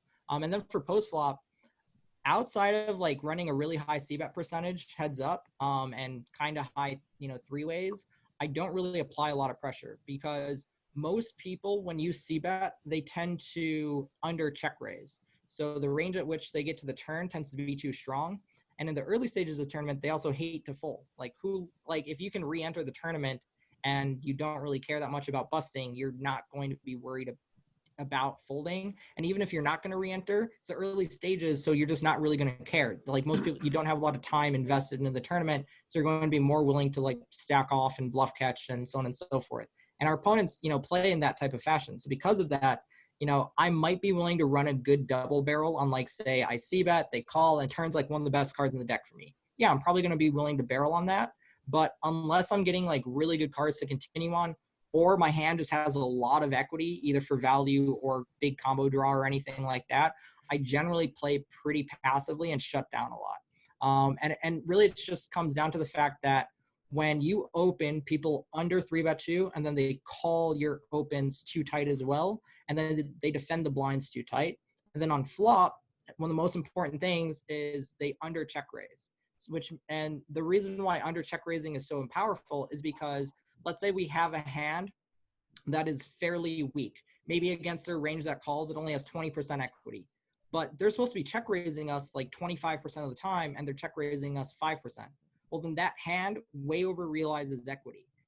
It doesn't have a lot of equity, but that small c-bet will just print.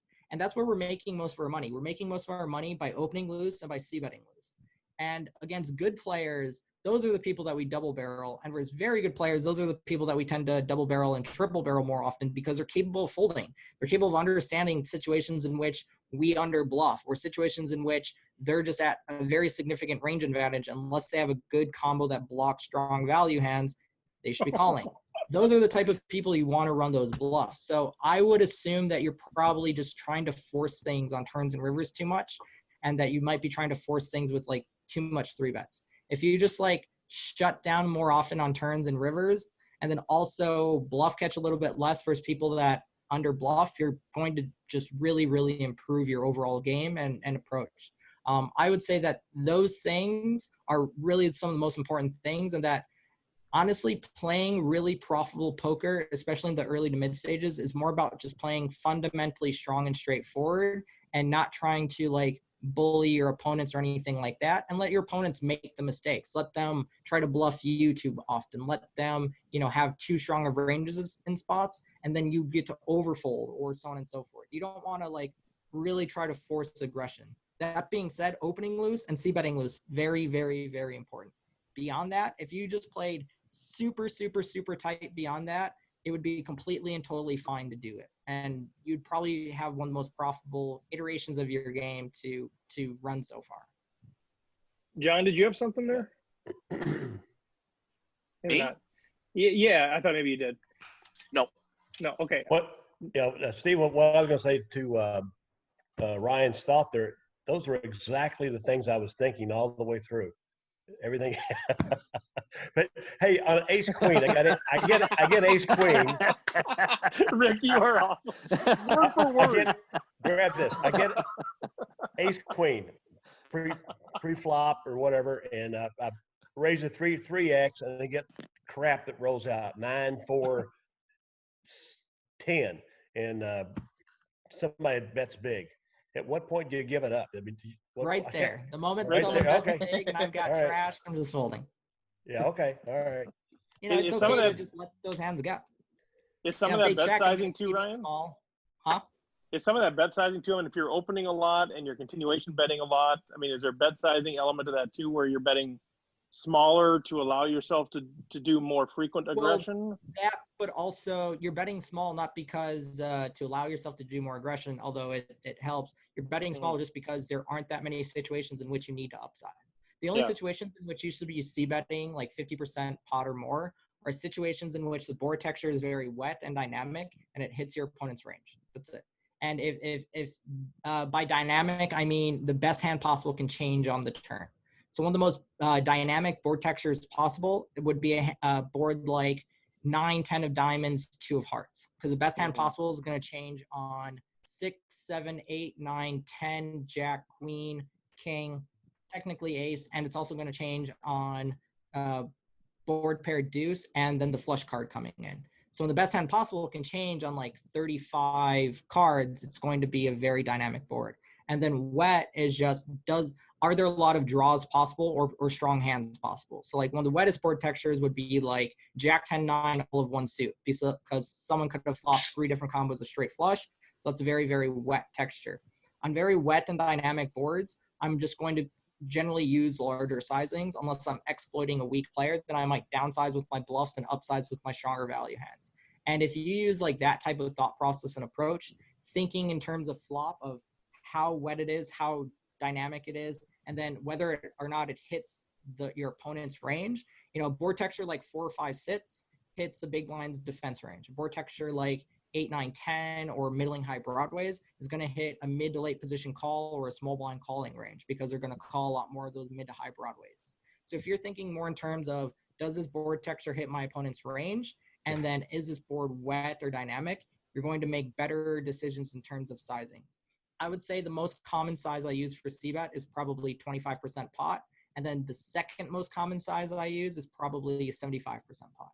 It's pretty rare that I'm using in between, because it's just very rare that it's really required. I would say that maybe occasionally I'm betting 40 to 60%, but it's just that usually the board texture is somewhat dry and I'm downsizing, or the board texture is dynamic and wet enough that I'm going to upsize.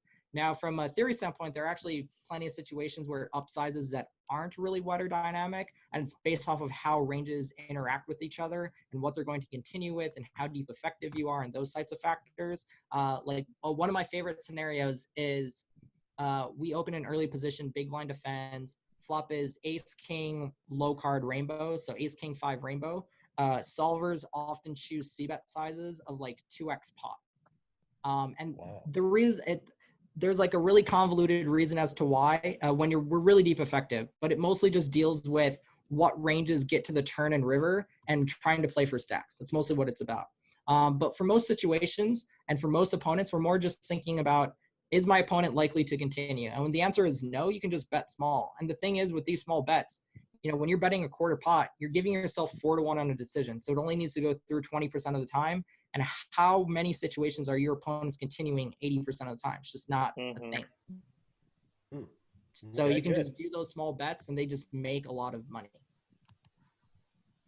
If no one else has any other questions, I don't want to take up your guys' time. I want you guys to be able to relax and have fun, not just have a coaching session with me. Yeah, this hasn't been fun at all. Yeah, we've really, this has been a real downer for everybody. Love the coaching. It was just a bunch of repeats, of stuff we've already had, you know. Rick could have told us all of this. Yeah, I mean, that was no big deal, Ryan. I appreciate it. It was just good to hear it from you. That's all. Yeah, fantastic. Kind of support my thoughts. Yeah. Rick feels affirmed. little validation. No, Ryan, this is fantastic, man. I know we talked maybe coming on for 15 minutes, and because we wanted to honor your time, but man, you gave us like an hour and a half. This is gold. I wasn't really doing too much, so obviously it's all second nature, but still, man, we really appreciate that so much, man. All right. Well, thank you guys all so much. Anyone here who wants a free month to learn pro poker, just ask Steve for it. Steve, just get their full name and email, and we can hook them up with an account, give them a free month. Cool. Can I charge him? Can I charge him and then give it to him for free? Is that cool? Only if you want. That's awesome. No, thank you, Ryan. That's fantastic. My pleasure. And if anyone has any questions, feel free to fire them at me. Steve can forward them to me. Thank you guys all so much. Really do appreciate it. Best luck at the tables and stay safe and healthy, everybody. Thanks, Ryan. Right on. Thanks a million. Well, you guys are all nuts if you don't take him up on that free month, just for the record. Definitely. Yeah. So they have so much good stuff back there. Like literally, just line up and give Steve your email address, because you're not going to find. What's your email address, Steve? Jim. He was very clear about who to send those emails. He was. Yeah, either one of us, of course, but do that. Yeah. Take advantage of that. They have some great stuff there. Yeah, do send me an email. Steve I won't remember if you just Steve at Rec.poker, right? Rec.poker. That's it. That sounds right. That's the one. And I'm sure he That would sounds extend that to any premium, any one of our paid premium members. So if you're watching this on recording and probably still in the month of August, I think it's probably safe not to put words in his mouth, but I'm guessing he would extend that to you as well. So if you're a Rec Poker premium member, or if you're on this deal and you want that, shoot me an email, and I'll connect you with him. Is Taylor still on? Taylor's not on, but I know him for sure. He's a member of the LPP, and like we said a couple times, he made the final table of that deal. But I know he's learned a ton from Ryan's stuff. And a lot of it, I've access to it, and I've watched some of like his videos where he's like prepared videos, and frankly, I'm like, it's okay, that stuff. But when he gets into like the discussion stuff like this, when he's coaching somebody and he's going back and forth with them and answering their questions, man, that stuff is just gold, I think. And he's really open. He's really open with his time and with his thought process. And I've really been impressed with how much access you get to Ryan LaPlante through the site there. Yeah. And he's got the Discord channel too for his members, and he's always out there. And the guy just lives and breathes this stuff. Well, he comes and spends 90 minutes with it because he likes talking poker. I mean, good Lord. I kind of felt bad for Matt Matros on there, but that was cool. I was texting with Matt back and forth, and but I think Matt was loving the conversation with Ryan too. But yeah, I kind of wanted to hear more about Matt. He's won 3 bracelets and that kind of stuff. But yeah, it was really good. We'll have him back. We'll have him back for the book study. Yep, for sure. Well, so I'm watching the final table of the bonus tournament, which I overplay Ace King on and busted to Babker. There's 4 people left right now. What's going on in the other tournament? We're down to 13 in the nightly series. I'm at a table with a professional dealer and 2 professional podcast panelists to my left, and super short stack to your right. Super short stack. Raiders fan to my right. Yeah, that's right. But that just makes you dangerous as far as I'm concerned. And the Under the Gun Poker podcast member just raised. 3x. He 3x's at that stack side. Oh, wait, I shouldn't talk while other people. I'm in the big blind. I'm in the big blind, and I'm just gonna call. Who raised? Who's the other one? It was the Stoic one. The Stoic one. And I'm just going to check the Jack High flop. I'm sure you can tell by my face, but I'm really excited by this flop. I can see that. Face. In this bonus game, I'm going to give you the bad news right now, John. Oh, the old check raise. Yeah. All right, let's do it. All right, let's go. Oh, yeah. Oh, Wow. Sorry, Break John. My That God. one was just destined. Good game, John. Wow. What happened? I had Smooth calls. aces, he had queens. Smooth My calls. with flop aces. came Jack High. I'm glad I folded my ace jack pre-flop there. That was going to be a recipe for disaster. All right. And Gorov just busted with pocket 5s, the worst hand in poker. Oh, Binkley's loving life. Chris isn't here anymore, is he? Yep. No. He's not here Eric to has come defend back. Holy the cow. virtue. Oh, come on. Diamonds. You got to be freaking kidding me. Oh, sweet. Oh, fucking A. All At right, the end I'm of done. I think Rich is done. Oh, no. Seems like it. Gotta be kidding me. All You right. got flushed out? Yeah. The old four As I was super short stack. I had nothing. I was on the ropes. I overplayed Ace King just like you, Steve. I was trying to chip up, and yeah. That's been going Okay. around. Kelly was saying Okay. Ace King has not been anyone's friend tonight. No, I hate it. Ace King's a horrible hand. I usually don't mind it because I don't usually overplay it, but I thought Babker was on 2 bigs and he was on a pair of 10s, so. Yeah, I darn it. should be here right Yeah, now. I was but trying to use the game plan, and it didn't work because my kings got just ripped by Jim's aces. Should we get Matt back on here and you can tell him what a joke his book is? Yeah, tell him, hey, your stupid book didn't work. No, Matt. no. That was he admitted in that last chapter that we read that he got lucky a couple times, and he got unlucky a couple times, and that's just the way it is. Yeah. You just can't, nothing you can do about it. You just play the cards Mm-hmm. the way they fall. And that's the thing you find about most of these pros, that have just played so much. It's just logically they just yep, that happens. Yep, Yep, that happens. Just go in. It happens. That's right. Yeah.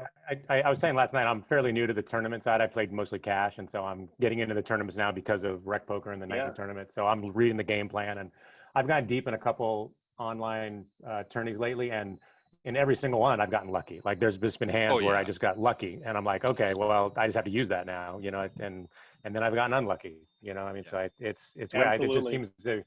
As a cash player, I hate not being able to reload. You know what I mean? Because then I've learned so much about that player that just busted me now, but I can't go back after him, which kills me.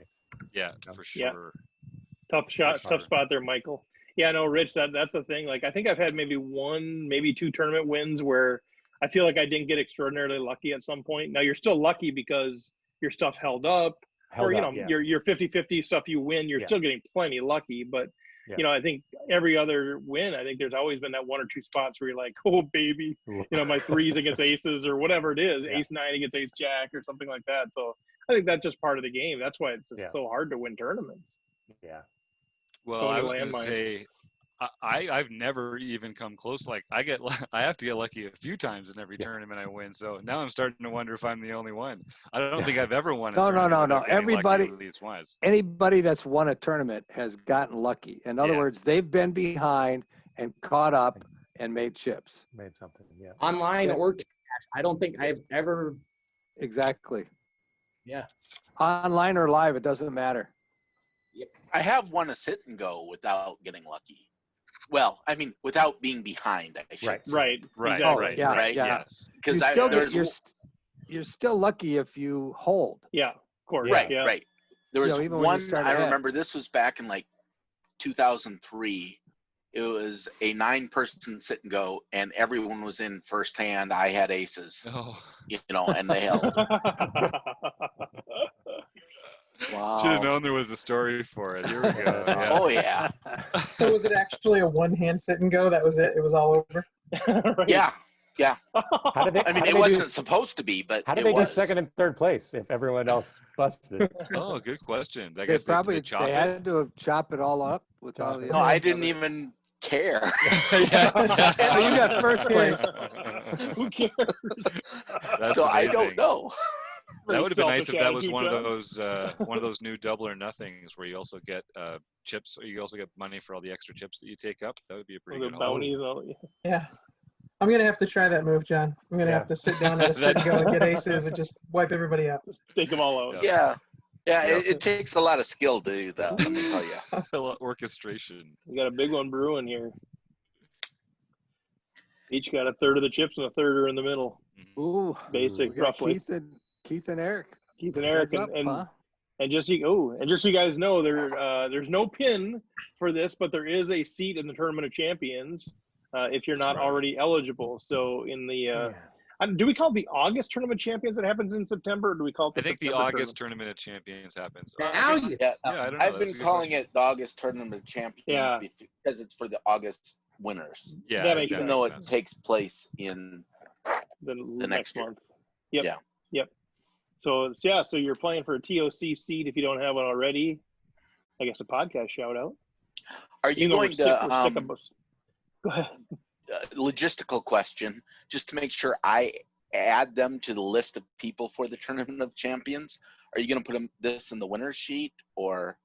Yeah. Is that what you'd want me to do? Would that be the best place to do it? I haven't done that. Yeah, probably, because that's how that's what I go through to determine who's in the list to play, and then I just cross off Jim if he happens to be in there. Yeah, I'm still on the call.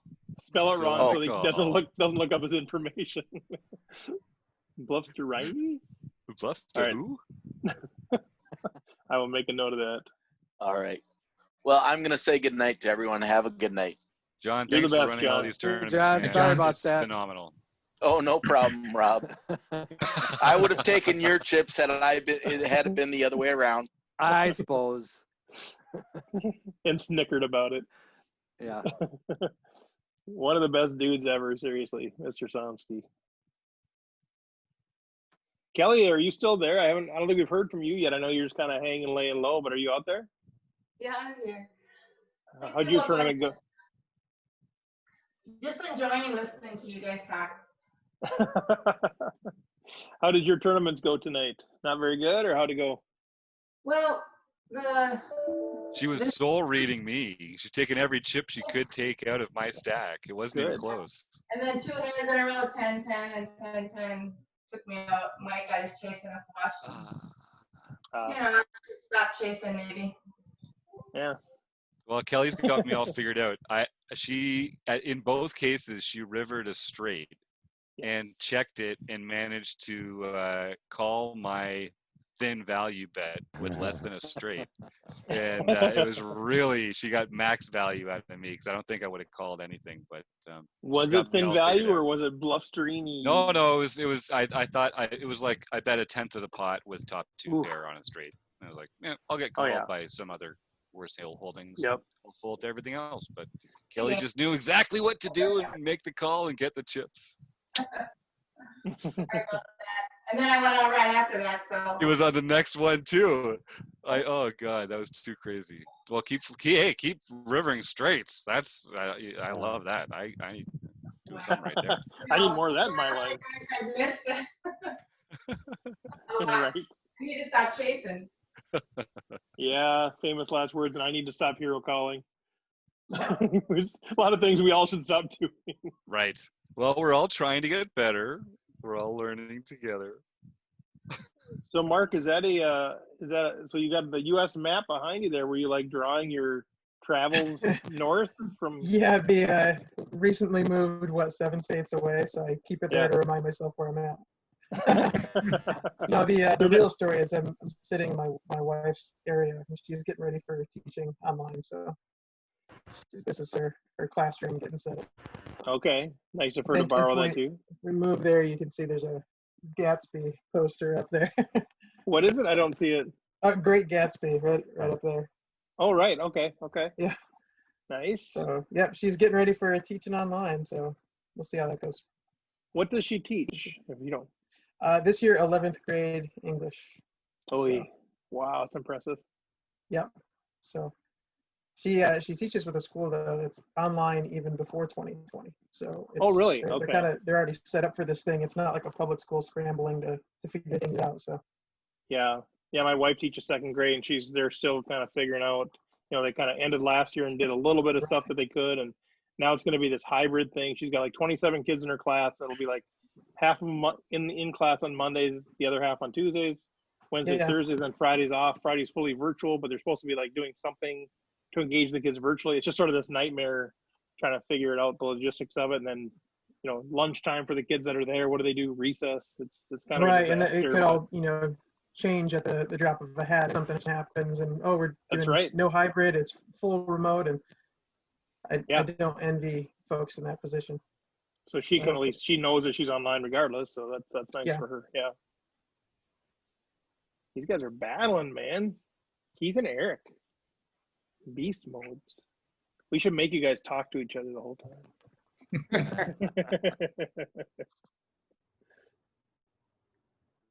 I want to ask them questions, but I want them to focus. They've got a lot on the line here.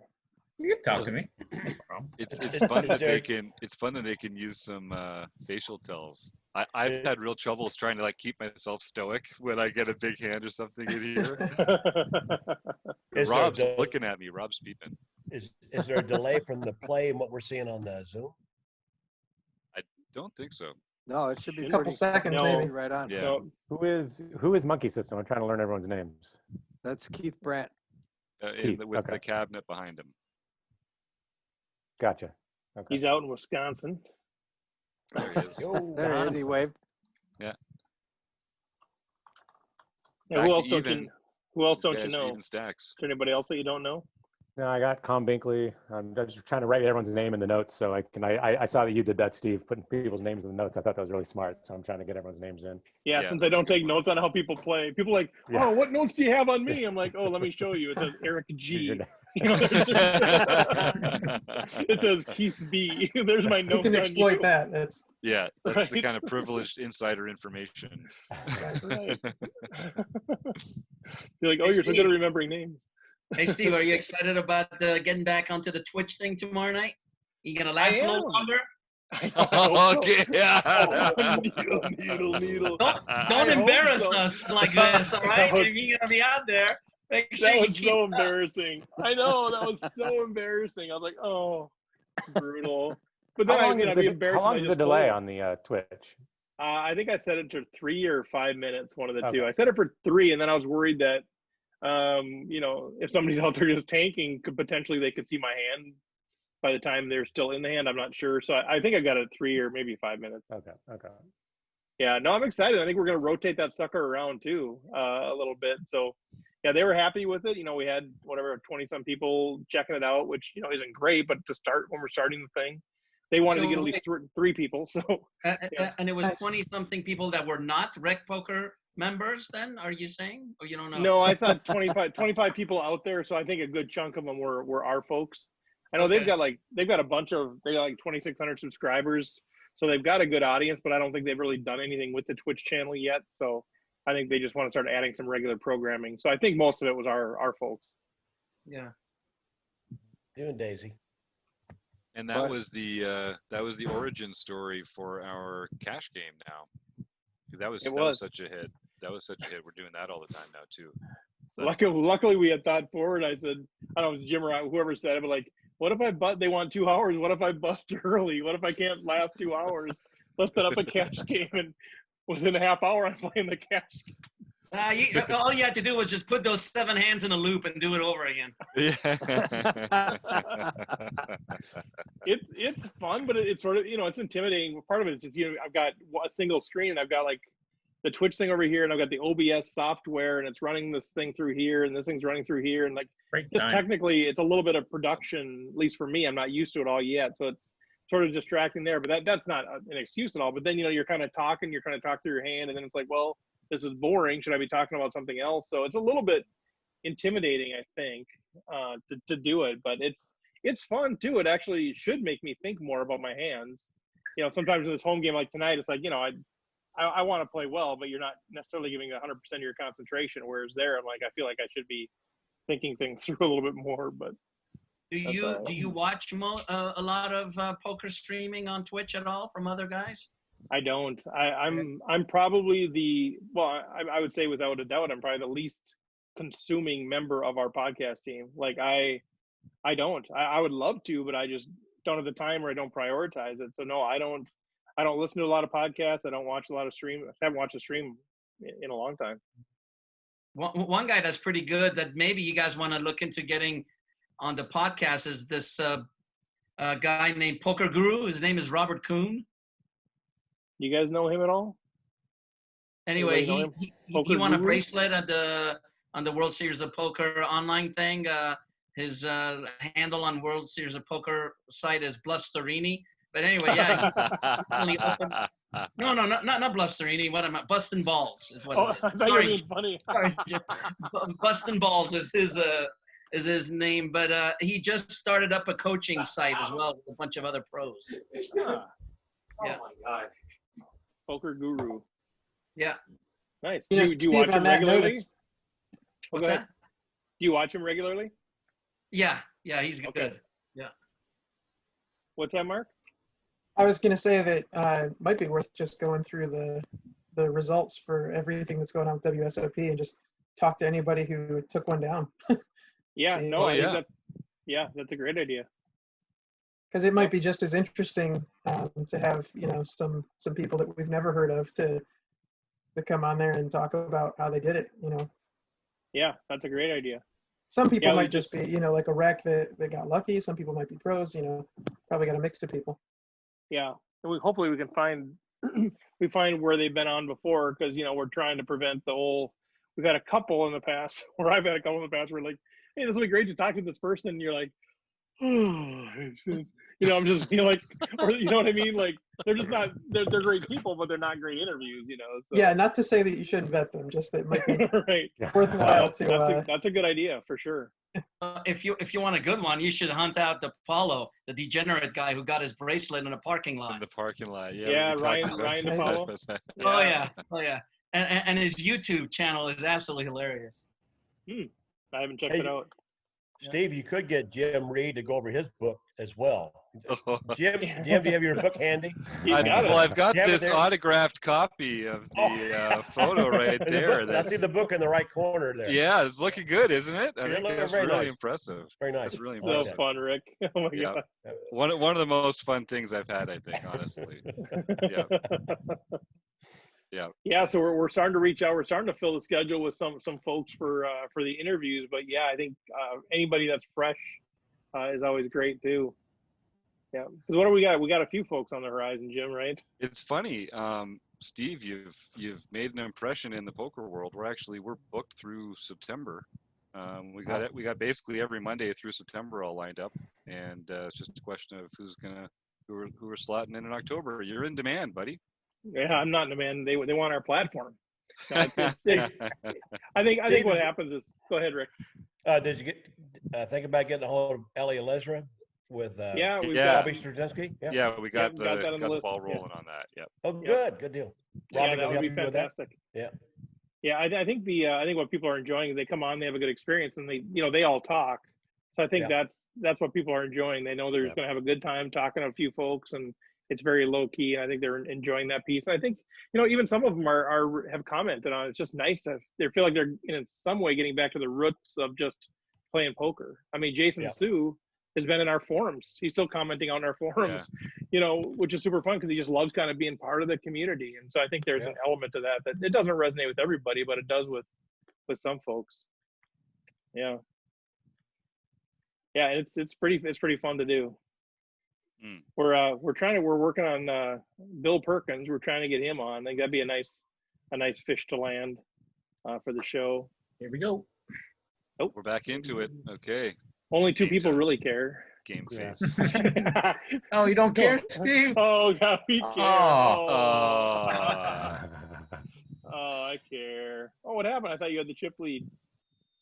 Keith took you down. Hey, he's been battling me. Yeah, he's tough.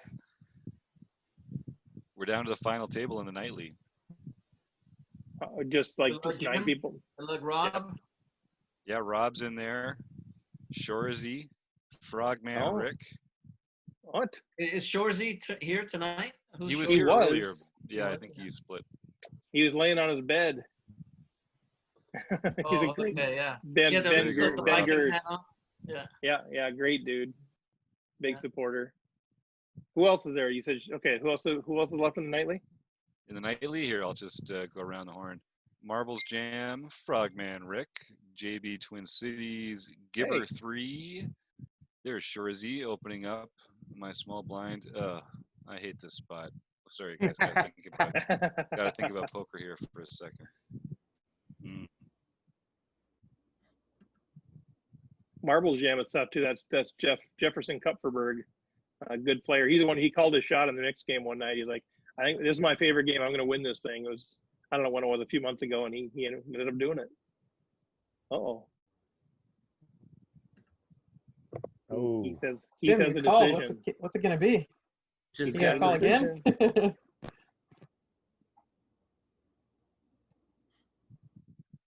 Eric, how you feeling? You relaxed, nervous? How you feeling? I'm feeling good now. Now that he folded. This guy doing this with, what's he doing? Do any of you guys play with a Fitbit on? Should we or do we? No, it's actually fun because you'll get in the hand and your heart rate will go up, and then so you can monitor it and you can see it, and then you can try to get it to calm down. So I'm thinking it'll help me when I go play live. Do you actually do that? Yeah. That's I watch it cool. when I get in a big hand, I'll hear my heart rate go up, and I'll check it and I'll see what it is, and I try to lower it. I try to get it as calm as I can. Like how much does it actually go up? I've had some where it got up to 120 or so. Really? What was that, Michael? Sorry. I'll go back after I'm playing and I'll look at the heart rate monitor on my watch and phone, and it's just like, wow, that's interesting. Spike. Really? Yeah. Oh, it makes sense. Yeah, I might have a decent bluff face, but if my watch started saying, "Hey, you're gonna have a heart attack," that's a tell. So if we're in a big hand again live, I'm gonna ask you if I can see your watch. Yeah. Real good chance there's a neck tail on that too. Yeah. If your heart good rate's point. that high. Got to color up. Yeah, just like to, wear your mask or your gaiter like you're wearing everywhere else, right? Go the old Unabomber one where he puts the hood over his head and zips it up. Go small. Lauren, you're not still in that home game? No. Anybody playing the cash game at all? I hadn't even. You're muted. I hadn't even been back to the lobby. Can't call. Yeah, I'd stopped listing people because I got in a tough spot there. No, it's fine. Yeah, Rob's still in it. Minted, Shorzy, I Hate to Lose, and Gibber 3. I don't know Minted or Gibber 3, I don't think. Don't have a lot of hands on them. They can't have been playing in many of the home games. Yeah, it doesn't sound familiar. These two are just slugging it out, man. Let's go. This is awesome. I've seen Minted in a few of the nightlies. Oh, is it MN Yeah. Ted? Is that MN? Yeah, MN Ted. MN Ted. Yeah. Okay. Yeah, you're right. Where there's Minted, that's Philip Fuhrer, I think is his name. Okay, I was thinking Minted. I had Minted in my head. Yeah, I think he's won one. I think. Okay. Right. And you said his name is what? I think it's Phil Fuhrer. I can look it up unless I've got the wrong person there. But what else? I just assumed his name was Ted. So. Yeah, I know that's. He goes the same trap I fell into. I hear like somebody boiling tea or something. Is that in my own ear, or do you guys hear that? I hear it's here. It might be mine. Do you smell burnt toast? No, it's gone. I don't know. I'm wondering if I should get out of the house or not. Oh yeah, someone's got a kettle on. I hear that too. Yeah, Philip Fuhrer. Okay. All right, I'm going to test and see who it is. It's not Rick. It's not Jim. It's not Michael. Oh. What happened? I don't know. Now it's gone. Ghost. Lauren, how many of these have you won a couple of these things, haven't you? 2 in July. 2 in July. That's not optimal. You're supposed to win you're supposed to win them in different months. Yeah. Who knew? Yeah, split those out. Isn't there carryover? There should be. We need one more thing for John to manage. Heck, yeah, that's right. Just add another layer to the spreadsheet for him. Whoever That didn't seems play fair. it, can you keep track of who was supposed to, who could have but didn't play it, and then we keep piling on that dude. Hey, are we going to have a tournament of champions game? Kind of. Yeah. One for everybody? I mean, everybody that won the tournament of champions play? We're talking about doing something. I don't know, Steve. Breaking news. Should we? You can share. No, Yeah, it's all all right, just it's all just plans right now. Just Yes, it's all just Okay, yeah. conjecture. But we've talked about anyone who won any rec poker tournament in 2020 getting invited to an annual tournament of champions in January or February. Oh boy. Oh. Eric, good game, guys. Good battle. Good game. Good job. Let's see. Are you going to finish that thought, Jim, if you want, or are you going to stop the recording? I'm just going to stop the recording over here. Yeah. Yeah, it's like Jim was saying, just, think about just kind of overall TOC kind of thing. So there's the monthly, the first Wednesday was the one that we had started, just No Limit Hold'em monthly one. That one's going to have a year-end tournament of champions where I think it's the winners of each tournament plus like 9 wild cards or something like that get invited to the year-end tournament of champions for that monthly series, No Limit Hold'em. The mixed game, there's not going to be a year-end tournament just because I don't know that you can do a mixed game tournament. So I think that's just point-wise player of the year there. And then there's, this overall tournament of all champions. If you won anything, you get invited. And Jim, is going to give you $1,000 or something if you win that. Yeah, I'm pretty sure that's what we agreed wow. to. Yeah, I'm pretty sure that's what came up. That's right. PokerStars Yeah, transfer that's of play it. money. Yeah. Yeah. we still have to figure out what to do. We've got we've got the bronze pins and we've got the silver pins, but we actually have gold pins, and we actually also have these square logo Rec Poker logo pins. So we're still figuring out what to do. We want to make those a pretty exclusive thing to get to. So we're trying to figure out what qualifies for a gold pin, if we're gonna eventually have a Hall of Fame or what it's gonna be. But yeah, don't be shy with your suggestions for that too, because if we could come up with, it would have to be pretty exclusive. We don't want to hand out a lot of these gold pins, but I don't know. I have no idea what it could even be. Yeah, we've noodled a little bit, but so we'll have whatever 10 or 12 of these silver pins we'll give out in a year. 100 or so of the bronze ones. So then the question is, what qualifies for gold? Make that end of the year a big trophy. Call it the Steve Fredlin Rec Poker Trophy. And then we'll put your face on it, and then you can put the person's name next to it. The winner each year. I think that would be kind of nothing with me, but that would be fun to have a trophy where it's etched, or that would be kind of interesting, or put a little a little plaque or something on it, and either that person gets it for the year. It's a traveling sort of thing, or I like that idea. Whoops, you got me like there. That. If you put Steve's name on, Steve's face on it, it's not going to last more than 1 year. Somebody's going to for sure blow that baby up. Take a baseball bat to it. Thanks for your support, Lauren. Yeah, no, I like that idea too. Yeah, because I think for me the gold pin, I think I kind of want that to be something more than like a single tournament thing, like some sort of a lifetime, not lifetime, but you know what I mean, sort of a series of things that have been accomplished or something. I don't know.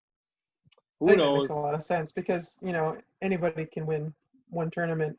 It's not usually representative of something. I see what you're saying, but if maybe it went to like the person who won the overall points for the year or something like that. Yeah, or something. Yeah, I'm not sure. Because you wouldn't be able to get to that point if you just had one really good run or something like that. It would have to be some sort of sustained. Right. Another option could be a player who's won each of the different tournaments. Like has won one of the mixed, has won one of the monthly online, and perhaps even the TOC too.